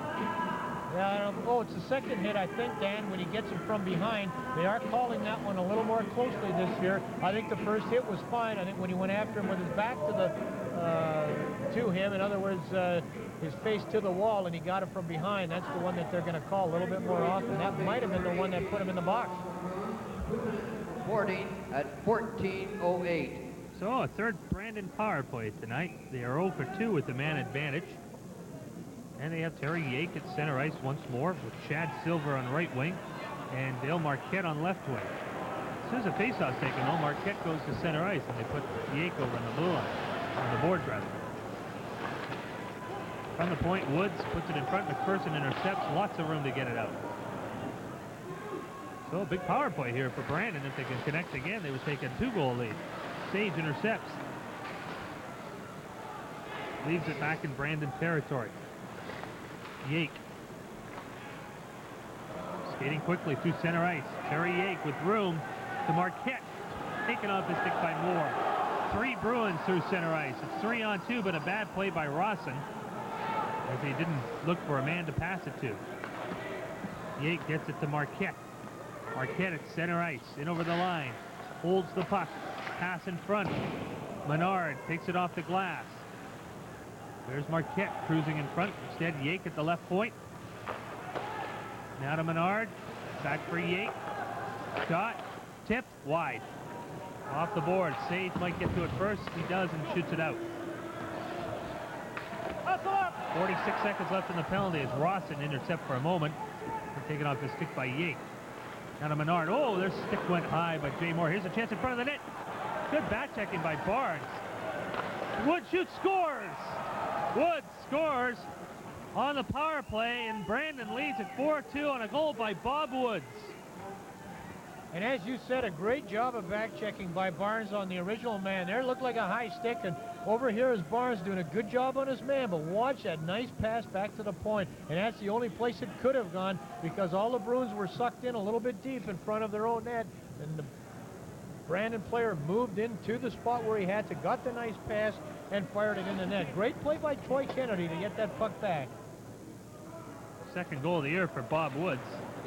Watch the pass right there. He knows his man's breaking in from the point. Bob Woods, also Tier 2 player at Nipawin last year. Chance in front for Epoch. Shot. Stopped by Maneluk as the Bruins almost come Brandon's back. 4th goal of the game, scored on the power play by number 3, Bob Woods, assisted by number 23, Troy Kennedy, and number 11, Dale Marquette. Again, that's Woods from Kennedy and Marquette on the power play. 15:34. The time of the goal came with 4 minutes and 26 seconds left in the period. Shot from the blue line by Donald Menard, tipped wide by Bingham. Bingham rattles in. Brandon put on the board. 3 Brandon goals in this period, 4 in a row, and a 2-line pass stops the play. And I really think, Bill, this is the most lethargic period we've seen the Bruins play. It certainly is. It's a completely reversal from the first period. On a scale of 1 to 10, if we gave the Bruins a 9 in the first period, we're down to about a 3 this period. They just haven't accomplished anything. You wonder if the fights might be taking something out of them, because it certainly perked up the Brandon team. They really haven't tested that guy that much in that end down there. I think the shots are very one-sided in this period. I'd be surprised at this point the Bruins have 7 shots in this period. 4 minutes to go, just under that in the period. But there still is a lot of hockey to be played, and 2 goals is nothing in this league. The shot went off the shield of Sage around the boards. Sage took that puck right off his helmet. Kuntz gets possession. And over the line, here comes Sage. Shooting. Rebound. Kiss right in. Oh, he put it wide. Kiss right in on goal. Put it wide. Had a great chance. He's also alone there. He scores. Well, he might have missed the first time. He wasn't going to miss twice.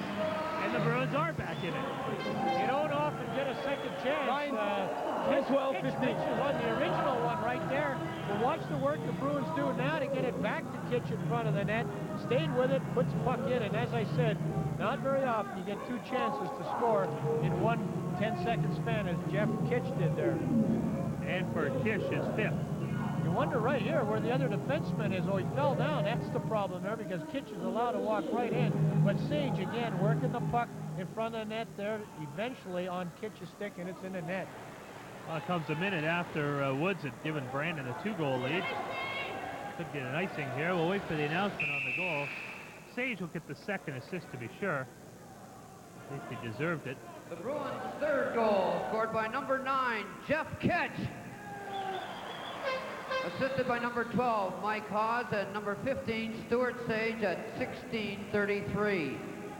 Well, some life, hopefully, for the Bruins, if you're a New West fan. Face-off to the right of Woodley as we look at Kish scoring the goal and getting a much-deserved drink of water, but I'm sure he was upset initially missing that first chance. Marquette puts it behind the net. Jay Moore has it for New West. 4-3 for Brandon late in the 2nd period. You see number 14, Barnes, skating through your picture a moment ago. He'll be featured in our 2nd period intermission. Long pass for Bingham doesn't click. That's Barnes with it there. Looking for some room, gets it. Barnes puts it in offside. Bingham, I guess, in too soon over there on the far side. Well, what made all that standing around possible in the Bruin end, as you saw a minute ago on the screen, was the fact that Brandon, very intent on sending one man in front of the net to forecheck and just picking up the wingers and allowing the Bruins to come out of their end that way with both wingers covered as they come up the ice. And when you do that and your defensemen stand up, you will often force the Bruin puck carrier or whoever it is into an offside, and that's exactly what happened. Brandon without 2 players with knee injuries, Neil Pogany and Troy Frederick. The goaltender Maneluk controls behind the net. Back to the blue line. Here's Moore. Puts it behind the net. There's Barnes trying to get to Rennie. There's LeBrun. LeBrun shot it at a sharp angle. Now it's controlled by Brandon's Odgers. Long left wing pass. Picked up there nicely by Dreger. Puts it in. Odgers gives it to Chase. Dreger on the boards. Back to the blue line. Gets a chance by Giokas. Rennie. Now to Barnes. With LeBrun. Having trouble with the puck. Oh, Barnes is really hit. Back to the blue line. Shot. Barnes bounced up again. He was really hit by Green. Guard chance in front. Oh, and Barnes just missed from point-blank range. Coots moves in. Shoots a high one. It's a can of corn for the goaltender, George Maneluk, and he holds on. Here's Stu Barnes. He was hit pretty good there. I don't see him get hit that much. Well, he's going to pay the price coming out of Tier 2 hockey. He's going to take some good hits, and he already has this year. But the interesting thing and the important thing is he still made the pass and then took the hit. Nothing wrong with getting hit as long as you make sure you still complete the pass. It's when you rush that pass and worry about getting hit that you got some problems. But Barnes did take an awfully good check, but it's still time to complete the pass, and then followed it up to still get involved and get a shot on the net. Face off to the left of Maneluk. 1:51 to go in the period. Wheat Kings win the face-off. Woods on the boards. Kish trying to squeeze it out, comes out with the puck, moves it back to the blue line. Here's Epoch moving in. Behind the net to Kish. Trying to jam it from the side. There's a chance of the backhand and a save by Maneluk on the shot taken by Scott Daniels, who unfortunately for him was on a backhand. And it looks like Brandon now taking turns, taking their turn at getting sloppy along the wall. All kinds of Bruins puck movement along the boards in the Brandon end. They work the puck out in front to Daniels to his backhand, unfortunately, or he might have had a better chance. But both teams guilty so far now in this period to not playing well in their own zone. We got 1:35 left in the period. Bruins trail 4-3. Bingham and Menard on the face-off. Brandon's winning a lot of the face-offs in this period. Menard 2-on-2 with Rice. Fans think that's offside. I agree with him. Here's Rice holding the puck, shot, and the goalie's taken out a little bit by Kennedy. But that was a little accidental too, as the neck came off the support, and hopefully, and we're glad about that, nothing comes of it. Well, it was Kitchen took his man Kennedy into the net, ended up bumping into Woodley. Jeff Kitch back checking right where he should be. Unfortunately, sometimes when you back check that tight, you end up taking your man right into your own crease. But a good goaltender will work around that.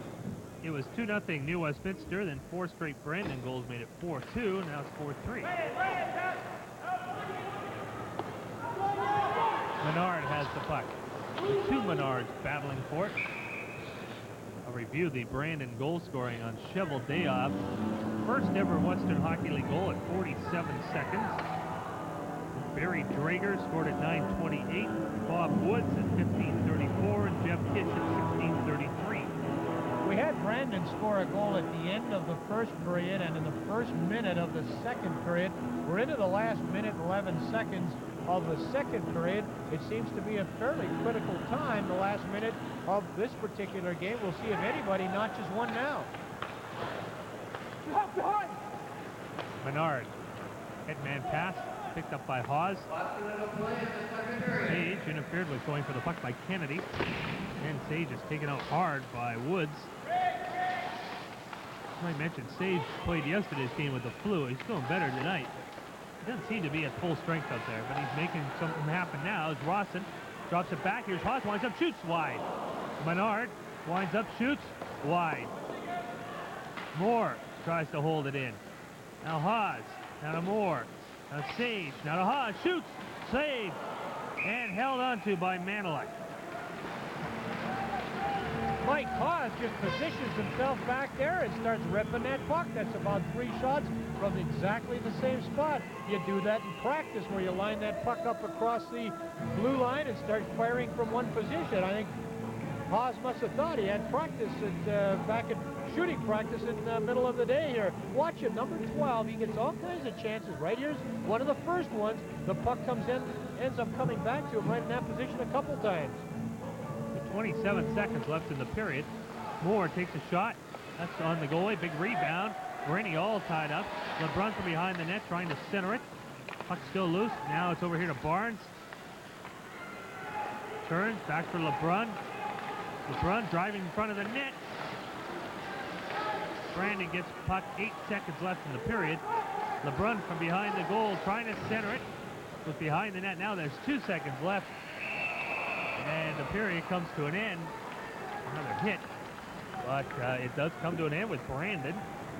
I think would be thrilled with that period, outscoring New Westminster 3-1 to take a 4-3 lead after 2 periods of play.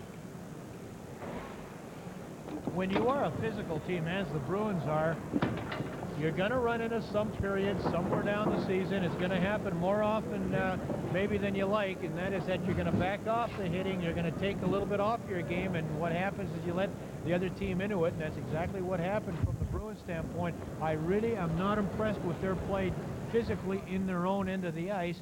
and they're going to take the odd night, as I say, and not play all that well. It's going to cost them. That period, it cost them 3 Brandon goals. We'll pick up the shots here. Westminster 14 for a 2-period total of 25.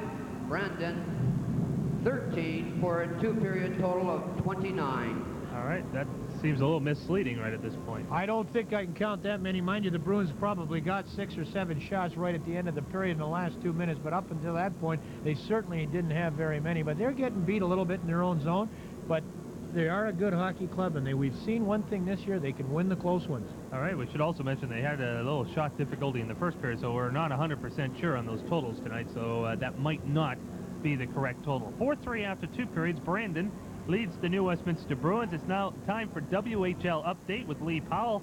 Tonight, he profiles Stu Barnes of the New Westminster Bruins.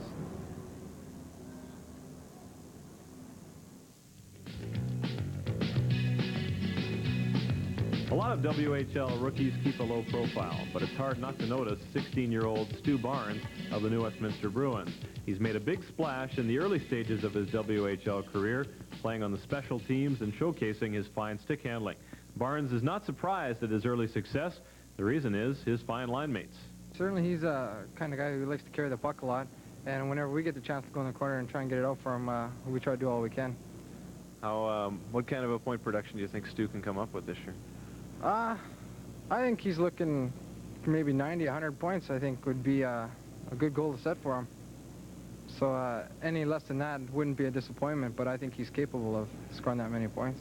You getting to really know and anticipate what each other will do playing together so far? Yeah, it seems like every day or every practice, the more we skate with each other, the more it's like we know what each other is going to do, and we can kind of read the play that's going to happen. So, yeah, I find that he's a really heads-up hockey player, and that's what I have to adapt to playing with him, I think. So, that's great. Well, I'd heard a lot of good things about Stu before we got him this season. We went out to watch him play. John Oliver, the general manager, and I went out to watch him in the under-18 trials for Canada's under-18 national team, and he looked great there. One of the other young good players in the league, Kenny Goodall, was there, and we had a good opportunity to compare Stu to Goodall, and when he appeared about as good as Kenny Goodall on the ice, we knew we had a good player, and he's come here and worked very, very hard, and he's just going to be a great hockey player. It's rare to see those kind of stick skills in a 16-year-old. Well, he's the most talented young player that I've seen, and of course, I haven't been involved in this level prior to this season. I coached Tier 2 in Williams Lake, and certainly, there was no talented young players like him there, not even close, but I think he's one of those rare hockey players to come along. If he continues at the pace he has, there's not much doubt Barnes should be the Rookie of the Year in this division. Well, certainly Stu is going to win a lot of accolades this year if he continues to work hard, and there's no reason that he's not going to. We have a great deal of confidence in him, and he's got, I'd say, a little stronger each game, although he was very good the first game he played for us. He's gotten a little better, both offensively and defensively. At 16, Stu Barnes is on the small side. He's hoping, and so are pro scouts, that he's got a lot of growing to do. But Barnes doesn't mind throwing his weight around in the Western Hockey League. He's been doing some banging, but still says finesse is really his game. Yeah, definitely. I like the finesse game, but, the rough stuff's always a part of the game. Everybody's got to play with the rough stuff, and, as long as you keep your mind in the game, keep working hard, you don't notice it that much. As long as you keep working hard and bumping and grinding, it doesn't really make any difference to me. It's really a veteran team. Who are some of the guys that you look to for leadership? Stu Sage is a great player. Jason Moore leads the team well. Scott Rawson, Darren McPherson, they're all leaders. They're really, they really set the tone for the guys and show them what is expected of them. Now, how about the traveling and the life on the bus? Is it that much different than in Tier 2? The cities are more spread out. Yeah, it's a little bit. There's quite a bit more traveling in the Western League, but the guys, there's always room on the bus to sleep if you want or to do whatever you want. So, you get pretty comfortable on the bus and bring along the pillow so you can get quite a bit of sleep. Now, the Bruins themselves have really turned things around. What are some of the key ingredients that have made this a winning hockey club and one of the best in the country in the early season?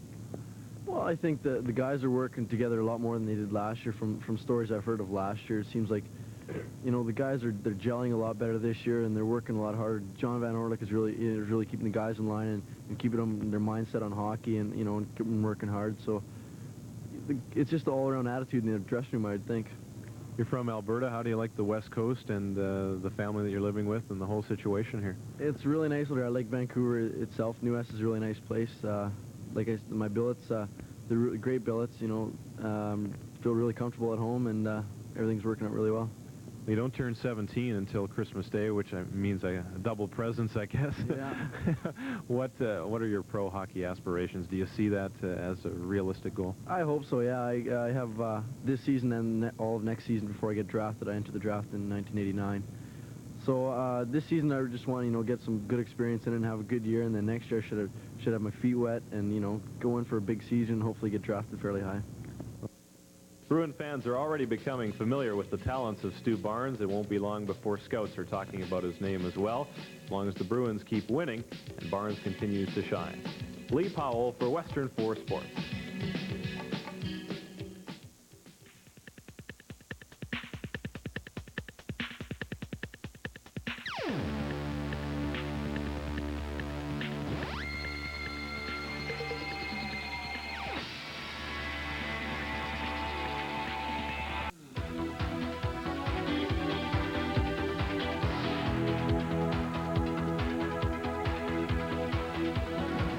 Welcome back to Queens Park Arena. 2 periods in the books. Second period had 4 goals and 6 fights. And Bill, you have the highlights. We've got a first goal ever in the Western Hockey League for Cheveldayoff, number 2 for the for the Brandon team, and that comes at 47 seconds of the first period. He just blasts the puck from, I don't know where we are here. This is the newest Bruin goal that gets them back into the game. Kitch gets 3 chances to score, finally puts it in. That does make it 4-3, and that's where we start this period at, with the Bruins trailing 4-3. Okay, here we go. Puck on the boards. Rawson all tied up there, and we get a face-off deep in Brandon territory. Well, let me say, Cheveldayoff scored his goal in 47 seconds to make it 2-2, and that was a real important goal. Got them back into this period. That's the shot from the far corner there that Woodley did not have much chance at. The second goal that made it 3-2 for Brandon, we aren't able to show you. Then at Bob Woods gave him a lead of 4-2, and Kitch, with the goal you saw earlier, got them back at 4-3. Okay, here we go. Brandon with Maneluk in goal. New West with Woodley. There's Jaques at the point. His shot saved on the rebound. Shot saved by Maneluk. Good save by Maneluk on the rebound. He's looked sharp when he's had to be. Bruins have not had a ton of quality chances. McPherson flips it in. Woods on the boards. He's paused. Now controlling it is Newman. Back to the blue line. He hands it to Jaques. Pass in front for Sage. Doesn't get there. McPherson cannot hold it in. Offside at the blue line. And we're going to show another goal here. If this is the 4th Brandon goal, what a job that 23 Troy Kennedy does. He looks back and communicates with number 3 Bob Woods, and you know, you could see that on the replay. There's no question they were yelling at each other to let him know that he was coming in from the point. Kennedy looked before he passed, threw the puck back to the point, and Woods fired it in right along the ice and got his 2nd goal of the season. Bruins back to the attack. It looks like they've come out with a bit more spark here in the period. Daniels puts it in offside. We've had a lot of whistles in this hockey game, a lot of offsides. And that's just fine as far as the Brandon Wheat Kings are concerned. We look at one of their overage players, Murray Rice. 4th year with the Wheat Kings. That's an experienced hockey player, but you're absolutely right. If they can stop this play as much as possible with a lot of face-offs, his Brandon team would be pretty happy. But I would suggest it might be dangerous on their part to try to hang on here, protect the 1-goal lead. Donald Menard on the boards with Kish. Those 2 Bruins in there have goals tonight. There's Terry Menard, number 20, skating through your picture. He's from Thunder Bay. It's his first year in the league. He played in a league called the U.S. Junior Hockey League last year and was that league's most valuable player in Thunder Bay. Year before, he was the scoring champion, Humboldt, Saskatchewan, in the Saskatchewan Junior Hockey League. And the league's MVP there. So he's been the league's MVP 2 years in a row in 2 different leagues. Bruins having trouble getting out of their own zone. Puck in the corner. Dreger trying to come out. Goes around the boards here to Menard. He's taken out of the play. Still loose. Finally gobbled up by Kish. Kish gets it to Donald Menard. Now to Daniels coming out. Daniels' long right wing pass was intended for Bingham, nowhere near him. There's a collision on the boards. Puck loose in the corner. Comes back towards the blue line area. Here's Jay Moore. Winds up. Shoots. Puck goes loose to the corner. Gobbled up by Giokas. Now the puck comes loose again. Kish. Daniels. Daniels trying to get back for Kish. Bruins were making a line change. That's why there was not a third forward in your picture.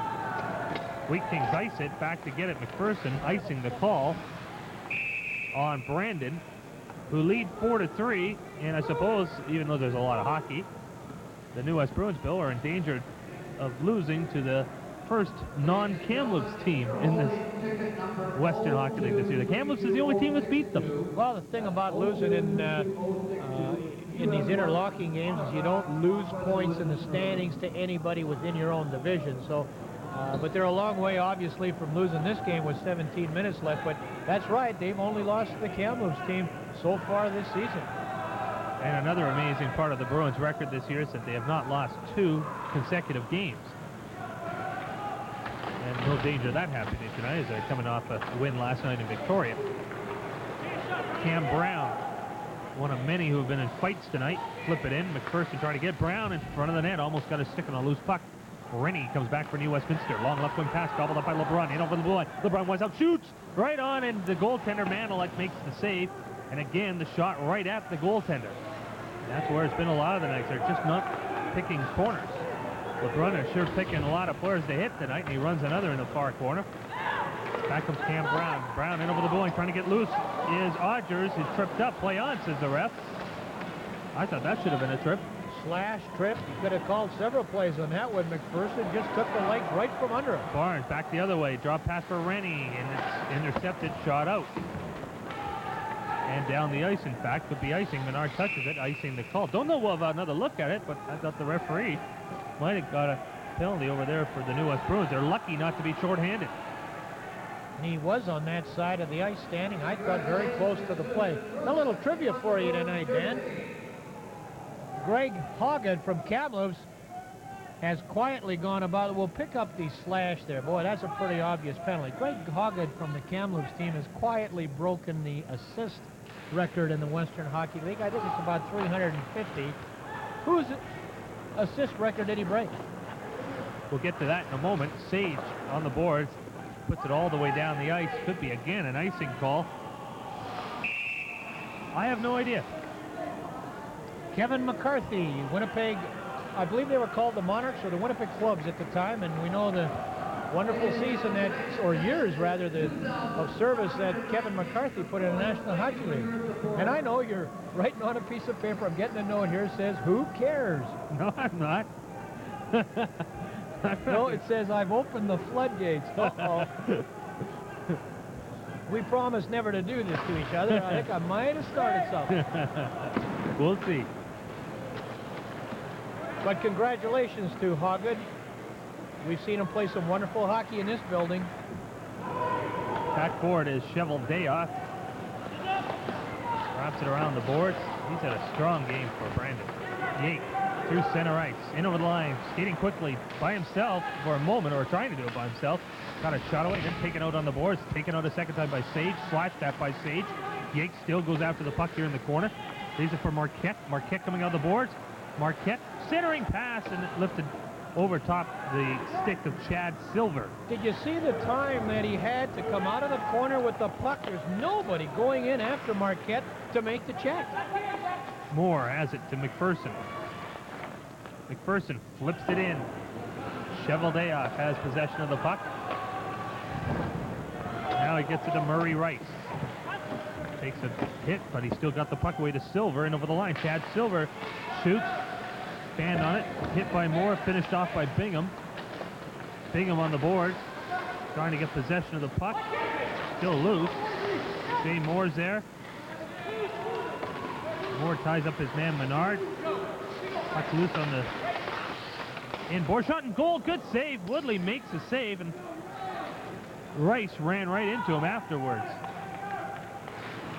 McPherson waits for his mates to get on side, puts it in. It's controlled by the Wheat King, Steve Wienke. Jaques from the blue line. Having trouble keeping it in. Bounces out. TK, you heard yelled to be go at. It's Troy Kennedy. Oh, TK. Rice. Blue line. Shot Wienke went wide. Spenrath on the boards. Hits Menard. Jaques has it for New West. Now to Rennie. Rennie's run into hard by Cam Brown. Jaques runs into Brown. Starting to bump again. There's a slash on Daniels. Play on, says the ref. LeBrun in over the line. Everybody's hit, including the linesman. Delayed offside. Waved off. The linesman, Kelly Martin, got flung. Oh, there's another hit. Rennie knocked down by Paul Jaques. There's been a lot of good stand-up hits. There's another one. Rennie this time running back at a Brandon player. And another one by LeBrun on the boards. They're really starting to bump. And they're going to have a hurt player down there, Wienke. I don't think there's going to be a penalty on that. But Wienke was really hit hard by LeBrun, and he hasn't got up yet. About 5 in a row, that's all. Both teams taking turns at whacking the other guy. Rennie, first of all, gets a great hit put on him by Paul Giokas, and here we see Wienke down, and that's one of the hits. He got tattooed there pretty good by Sean LeBrun. I don't know if he's just winded or if it's a shoulder or elbow or what. He seems to be favoring his elbow, his left arm a little bit, but he was hit awfully hard and taken in the wall, and done so well by Sean LeBrun. He's asking the trainer, I think, right now, who got me on that one? No penalty, but the hurt player is going to go to the dressing room. Wienke assisted by trainer Craig Pesinger. And here's the last hit. Watch LeBrun on the right-hand side of your screen. Ouch. That's taken out Wienke. Woodley to Menard. Flips down the ice. Race for it. Woods and Barnes. Barnes right in onto forecheck. Gets it for turnover. LeBrun shot on goal. And a good glove save by goaltender Maneluk. But Stu Barnes, I think, with his pesky forechecking and his great speed, caused that turnover. Well, you watch Bob Woods here. This is not really much of a turnover. He just says, here, I'll turn around and give it to you. Thank you very much. That's Bob Woods, number 3 from Brandon, turning right around, putting it right on the newest Bruin stick. And possibly checked a little bit there by Sage, but not enough to warrant that kind of a turnover. We are nearing the 7-minute mark in the third period. Brandon nursing a 1-goal lead. 4-3 the score. Lots of hits. See Jay Moore out there. Make a comment about him in a moment. It's a hard hit. Barnes in over the blue line. Stops. Oh, LeBrun got his stick up a little bit with Odgers. Moore wants to hit somebody. Got his body and a little stick and gets more stick into him. And that's the comment I was going to make about Moore. Great hockey player. I think he uses his stick too much. I get comment from Bill perhaps on that in a moment, but that's one of the things around the league that's starting to come out, is that perhaps Moore is too much of a stick man. There he uses his stick offensively, and he's taken out. And back the other way they go. Marquette holding it, putting it in front of the net, intercepted. Back comes New Westminster's Haas with Sage. Back here to Jay Moore. McPherson. Now to Sage. Barnes trying to squirt loose. Right behind the net he goes. Barnes still controlling the puck. Now that Jaques went into his skates to pass. First time shot would have been a big one there, but the pass was off the skates. Another tripped up Bruins player. Play on, says the ref.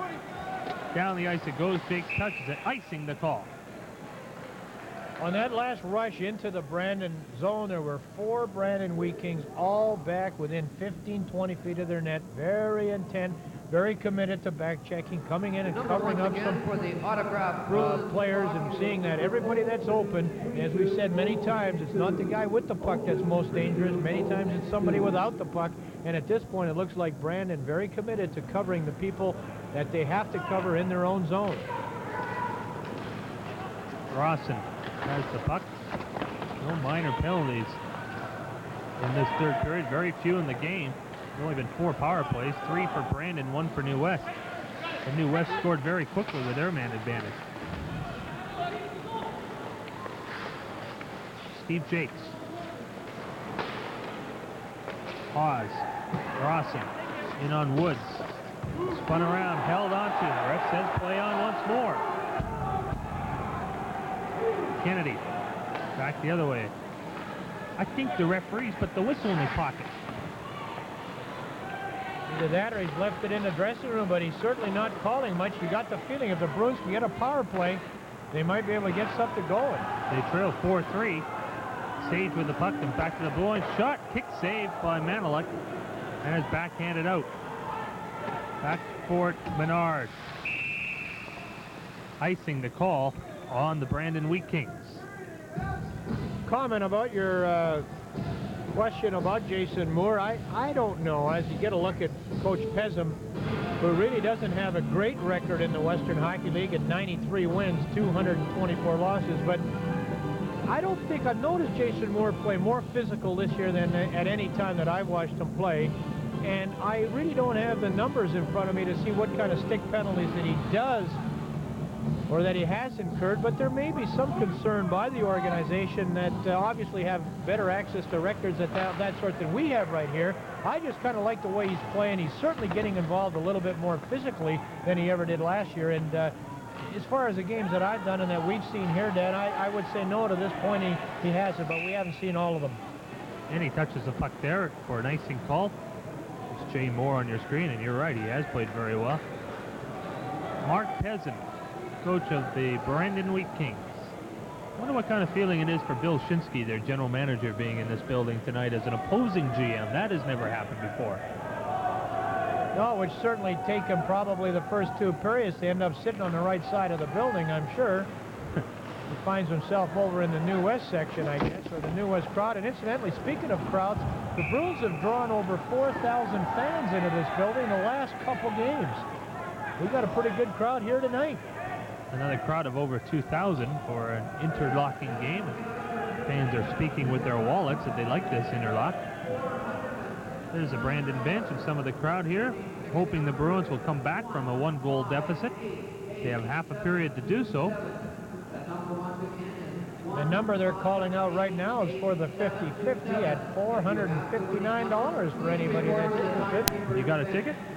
No, they never come around here to sell us one. I'd love to buy one. I mean, we could tell them to come up here. Jaques in over the line, holds, shoots wide. Marquette hit on the boards. Kish trying to get a loose puck. Put in offside, well offside, but they cleared the zone, so play on. Jay Moore. And there you see Brandon sending one checker in. That's just the one man going after the guy with the puck, and they'll be very intent to bring the wingers back. And 4 Brandon Wheat Kings crossing over the line. Here's a chance for Woods. Stopped by a defenseman and back the other way. Comes Donald Menard, but he just can only shoot it in because he's heading to the bench on a line change. Time's starting to become a bit of a factor. There's 9:35 left. Kish in over the line. Kish had it knocked off his stick. Back to Jaques. Jaques holding it, and LeBrun can't get it. 2-on. Well, instead, no, Brandon's going to make a line change too. Looks like they could have had a 2-on-2 opportunity, but instead they shoot it in. LeBrun with 4 Wheat Kings back. LeBrun right in on goal, scores! Oh my! Sean LeBrun, a one-man show out here tonight in that play. And he ties the game up with 9:13 left. 14. Watch this. We won't have to say much at all. 14. Boy, is that pretty. Is there any doubt who's the best player on the ice tonight? He was a little bit quiet in the second period, as all the Bruins were, but look at this. There's one dig. There's another dig. Put it over the pad. Oh, is that pretty. Sean LeBrun scoring a beauty. And he's their top scorer with 30 points now, and that's his 13th goal. We'll wait for the announcement if indeed there will be an assist. It certainly was all LeBrun. And we said early in the game he deserved a goal based on his play, and he got a big one. 4-4 tie. LeBrun has the puck again. Jaques almost lost it. McPherson has to go back, watched by Terry Menard. Kings get loose puck. Rennie intercepts. They go back. They try to go back the other way, but instead it was knocked off his stick. Jaques has to slap it out. He does. Cheveldayoff back for it for Brandon. Oh, giveaway. Saves. Having trouble controlling. Right in. A shot goes high. Shot by Barnes. Sage just couldn't control it clean enough. Well, that's one guy you don't want to lose the puck to. Barnes. That's Sage. Drops it in over the line. Still has the puck. Barnes. Centering pass. And Sage just missed it. They got in too deep. Moore. Shot. Wide. Oz giving chase. Kings just tap it out. It's 4-4. 2 New West goals to start the game. 4 straight Brandon goals. 2 more Bruin goals, and that's why we're tied as the icing brings the face-off back. Brandon doing an outstanding job in this third period of jamming up things in front of the net, and the goal that beat him had very little to do with any kind of scramble or any kind of action in front of the net. It was just a great solo effort that it took to get the Bruins back into this game, because it's very, very difficult fourth goal for the scored Bruins. by number 18, Sean LeBrun. But Brandon Assisted very by good number at bringing 27, back Darwin 3 and McPherson 4 at players and sticking them in 10:47. front of their net. That's LeBrun from McPherson at 10:47. 4-4 tie. Woods back for it, being chased by Hawes and a run into the boards. Hawes held him up a bit. Rawson now to Sage. Sage back for Moore. With room, he shoots. Doesn't get through a big crowd in front of the net. Back the other way. Here comes Jeff Odgers. Centering pass, and it just misses Barry Dreger. Puck loose, goes back to the blue line. Here's a shot. Scores! Brad Woods shot the puck. Somehow it makes it in. Don't know how. I think it hit something in front. The Kings regain the lead. Well, that's one Woodley'd like to have back. I have no idea how that went in. Although Ray looked right up at Donald Menard, 17, right as soon as it went past him and into the net. Maybe it did deflect, and how sometimes the most innocent of shots end up being the most difficult to stop. As we've said before, a shot on goal is not always your best play, but it's never your worst. And boy, is he getting a razzing here now, joking razzing of being called the boomer, because that certainly wasn't a very hard shot. And for him, just like Cheveldayoff earlier, here's his first Western Hockey League goal. Chance in front for the Bruins. Shot! Great save! Another chance in front. Bingham's there. Daniels is there, and so is Spenrath, but they can't get it in. Good save by Maneluk. 5-4 Brandon. Here they come again. Woodley intercepts. Spenrath has it. I don't know what the assist will be, but I think it is going to be Brad Wood's goal at 12:49. His first in the Western League. Boy, some unlikely scorers have come up with big ones for Brandon tonight. Jaques, 3-on-2. Marquette on his left. Silver trailing, takes the pass. Silver right in, shoots wide. Not by much. Back the other way, Daniels, headman for Spenrath. 3 Kings back. But Spenrath puts it in and chases after it. Long pass. Never hits Marquette. Kings making lots of changes. 6:06 remaining. Here's LeBrun. Does he have to do it again? Centering it. Barnes. Knocked down. Still no penalties. Don't think there'll be one tonight. Rennie. Possession. Waits. Now puts it in. Would have been offside. Hits the ref. Fans like that. Maybe hit his whistle. Rice in over the line. Menard. Given a hit by Kennedy. Gets the puck. Kennedy for Brandon. Centering pass. Went off Menard of Brandon. Back comes Barnes for the Bruins. In over the line with Rennie. Barnes cutting in. Had it knocked off his stick. Brandon 5, New West 4. There's 5.5 minutes left. The Bruins have to get another goal to force overtime. LeBrun gave it away. Rice has it.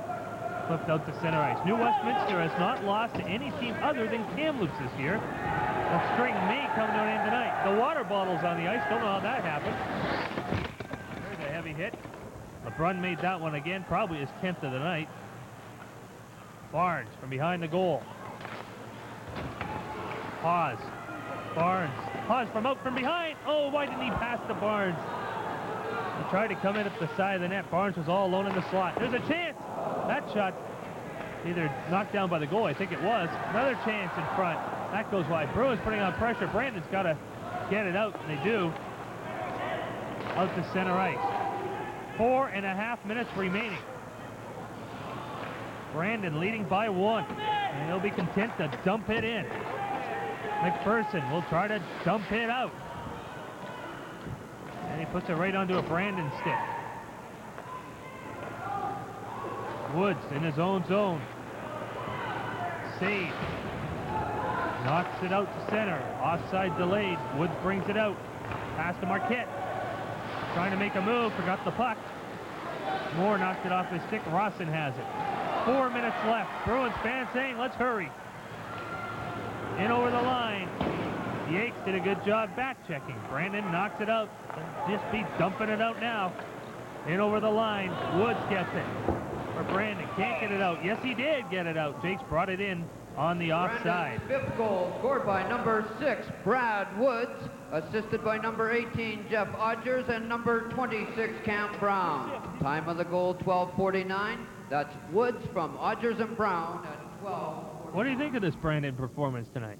Very strong. I'm impressed with their play, and they are very typically, as we've been told, an Eastern team that plays a grinding kind of game. They, again, look somewhat similar to the Saskatoon team that we saw here last time. There was a play just now where Scott Rawson picked up the puck, tried to get something going. He no sooner crossed the Brandon blue line and he ran into 4 black or brown-shirted Wheat Kings. But that's the kind of team they are. I think they're playing a very rugged game, certainly inside their blue line.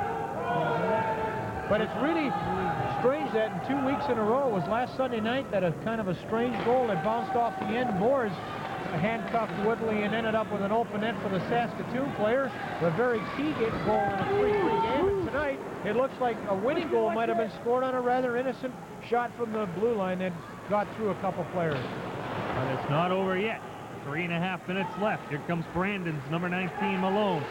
Drop pass for Terry Jaques without his helmet. Malone tries to find Jaques in front. There he is! Oh, and he just put it wide. Jaques was parked right in front, waiting for that pass. He continues to work hard for Brandon. He's been a strong player for them tonight. He logged a lot of ice time. Barnes has trouble controlling the puck. There's now 3 minutes left. Rice trying to center it. Puck comes back towards Woods. His shot went wide. Kennedy's shot from the other sharp angle also went wide. Woods shoots again. That too goes wide. 3 shots, nowhere near the net. Brandon doesn't care. They still got the puck. They put it in. There's 2:38 to go. 5-4 Wheat Kings. Sage. Pause. Shot went well out. Sage in the corner. They're waiting for line mates to join him. Pause to the corner. Sage taken out. Wheat Kings get the puck. They play around with it. Sage, Rawson in front of the net, and a good back check effort by Menard. That almost cost the Wheat Kings. They had a good chance to get out of their own zone. Failed to do so, and the Bruins had a chance. Sage, with Rawson scampering offside. 2:02 left. Well, this is where coaches kind of earn their pay as well, because sometimes you make a mistake at this point in the game, it can cost you. You got to keep talking to your players. You got to keep reminding them how you play defensively, how you play in your zone, who's covering who, how to play the boards, and you got to keep talking to your players, make sure they know who's up next. You know, then every team has players that have a tendency to fall asleep on that bench and be a little slow on a line change. And you got to keep letting everybody know who's up next. And also, as I've said several times on this telecast, you get down into the area where you want to know who you can really trust. And I think this little stall here of Terry Yake in terms of getting his helmet on was a ploy that Coach Pezim used to just slow things up ever so slightly here. But boy, this is an important part of the game. There's 2:02 left and a 1-goal difference. And what a great feeling when you're the visiting team beating a team in their home barn with a pretty good crowd, and you got 2 minutes left on the clock. Keep in mind, the Bruins twice this year have scored last-minute goals to get results. Rawson.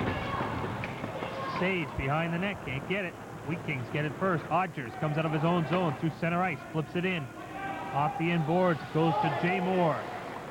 There's less than 2 minutes left. Rawson. Shot well out, and it almost fooled the goalie. Moore. Shot. Screen shot. Rebound in front. Shot. Great save by Maneluk, the save of the game, with a minute and a half left. Maneluk robs the Bruin in front. That was it. Looked like the Bruins had tied it. What a save by Maneluk. Woods gets it to Marquette. Shot. Woodley makes the save. We'll be watching him now. He'll try to get out. There's 1:10 left. Barnes in over the line. Drop pass for LeBrun. Nice play. LeBrun winds up, shoots it high. Around the glass it goes, and outside the blue line it will to Silver. Now there's 1 minute left. Rice bringing it in over the line. Intercepted by Kish. Kish knocks it out. LeBrun has it. We'll watch Woodley. Still in the net. Woodley in over the line. Offside. 48 seconds remaining. And the faceoff will be outside the blue line. And Woodley goes to check things out over at the bench. Do I come out or no? I say no. But it was an unbelievable save. The goalkeeper, George Maneluk, was clearly beaten. He had one play, and that was to lay the goal stick down, flip over, cover the open side of the net with his goal stick, and that's exactly what he did. Now, at the Bruin player, and I don't know, watch this right here. Now, at this point, he just lays the stick out, and that's all it was. If he, I don't know who it was he robbed over there, but had Haas, if Haas had known the stick was going to be laying there, he'd have put it upstairs, but he thought he had the whole net to shoot it in. Boy, and he made a great pass, too. Once he got it on his stick, he head-manned the puck, and his team was able to get out. Okay, well, you told us what Mark Pezin said to his players about defense. What does Van Holick say to his team? What you're setting up here is obviously, first of all, who's going to go for the goalkeeper, and just exactly how many people you want chasing the puck, who's going to forecheck, and actually who you're going to set up in a position to shoot the puck, who you're trying to get it out to. Here's the other angle. This has got to show the save with the stick flat on the ice here. Now, you watch this. Now, he's clearly beat. Thank you very much. Put the stick on the post. It looked like from where we were that it hit a stick. In any case, I don't think had it been on the net, I don't think it would have got by the goal stick, because Maneluk did play the stick out beautifully. Oh, thank goodness for those replays. All along, it looked like he made the save from our angle here, but it was a goal post by Mike Haas, so he did have the goalie beat. Just couldn't get it in. And that kind of night for the Bruins. Their net is empty, by the way, as we get back with 43 seconds left. LeBrun giving chase. Here comes the collision. Puck is loose in the slot. Sage moves in, shoots it wide. Sage missed, and that was a good chance. Moore cannot hold it in. There's only 30 seconds left. 6 attackers. A shot goes wide of the empty goal. That was taken by number 7, Murray Rice. 22 seconds left. Sage had a great chance. Put it wide. 16 seconds. Barnes turns back. Last chance for the Bruins. Brought in over the line. No icing here. Cheveldayoff to it first. 10 seconds. Here's the last chance. It doesn't go out or stays out. Rice gets empty net chance. 3 seconds. That'll do it. And we get a penalty right with 1 second to go. But the Brandon Wheat Kings are going to win this thing 5-4. Despite some great chances by the Bruins the last little bit. But a good effort by Brandon. And there's actually a penalty. The referee waits till 1 second to go in the period. Why bother after all the other stuff he let go? Looks like he found his whistle in the last couple of minutes there and did call one with 1 second left. Matter of fact, there is 1 second left on the clock. We just have enough to drop the puck. I guess what they're asking us downstairs is who we want to interview, and I guess we'll say Sean LeBrun. Well, he's certainly, without a doubt, the star as far as the Bruins are concerned. I thought Terry Yake, number 25 for the Brandon team, was just a tower of strength, but it really doesn't matter to us. If Sean LeBrun's available, we'd love to speak with him, but hey, that's a good Brandon effort out here tonight. They dropped the puck, although there's still 1 second on the clock. The game is over as the Brandon Wheat Kings skate into New Westminster after losing 9-4 in Kamloops, and they skate out of here with a 5-4 victory over the New West Bruins, becoming the first team other than Kamloops to defeat New Westminster this season. And they needed an unlikely goal from a candidate named Brad Woods, his first ever in the Western Hockey League. It came with 7.5 minutes remaining, and the Wheat Kings lead it and win it by a score of 5-4 here at Queens Park Arena. Well, Bruins had some chances, but they just couldn't beat the goalie in the last minute. I think Sage had a great chance. Oh, he did. They had a couple of good chances there. They had 2 chances to really get a goal. There was no question about that. But, you know, Coach Van Holick was telling us before the game that he was concerned that he wasn't getting 3 periods out of his team.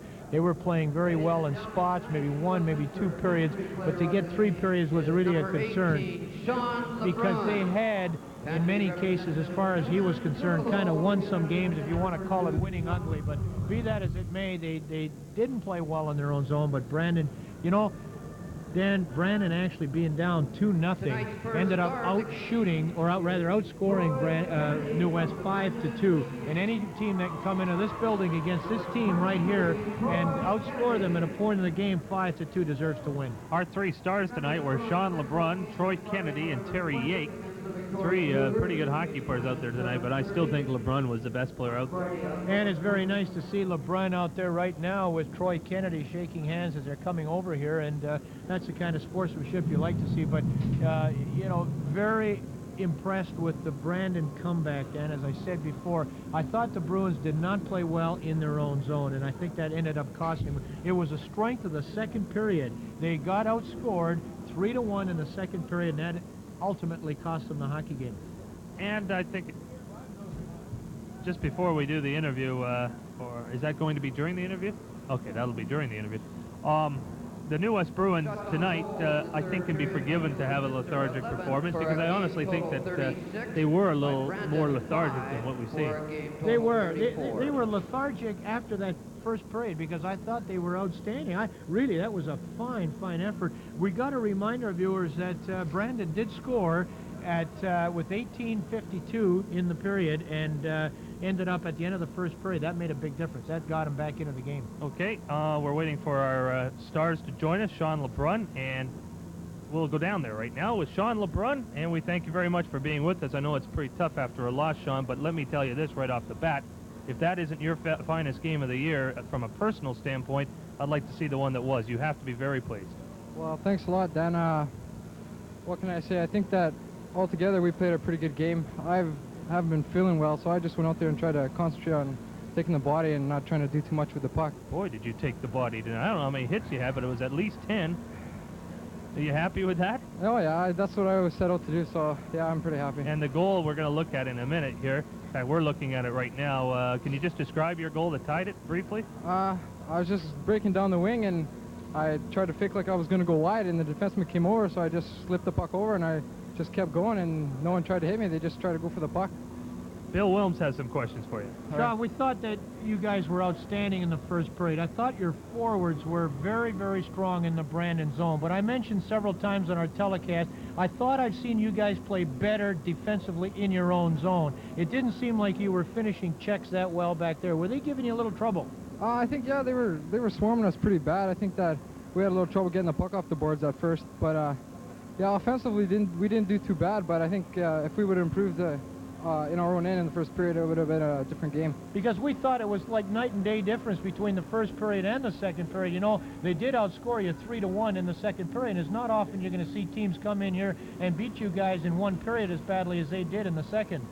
That seems to be our problem so far this year. We come out strong in the first and second period. We kind of tail off. I don't know if we're getting overconfident or what, or we're not working, but I think that's definitely what we're going to have to work on, coming out strong in the second period. I don't think this is any reason to push any panic button, because it's the first team other than Kamloops to defeat you this year. I believe in the course of a long season, Sean, that you perhaps are allowed a few performances where you don't go for the full 60 minutes. So coming back after this won't be too hard, I don't think. No, certainly we've been off to a great start, and this isn't going to set us back. We're just going to come out the next game and work even harder. Well, just great leadership, Sean. You know, for a guy to be leading the club in scoring and also in hits, of all things, I think you're doing your best, and you know, I'm sure that's going to rub off on the rest of the hockey players. Oh, thanks a lot, Bill. All right, and thanks for joining us, Sean. All right, thanks a lot. Okay, bye-bye. Bye-bye.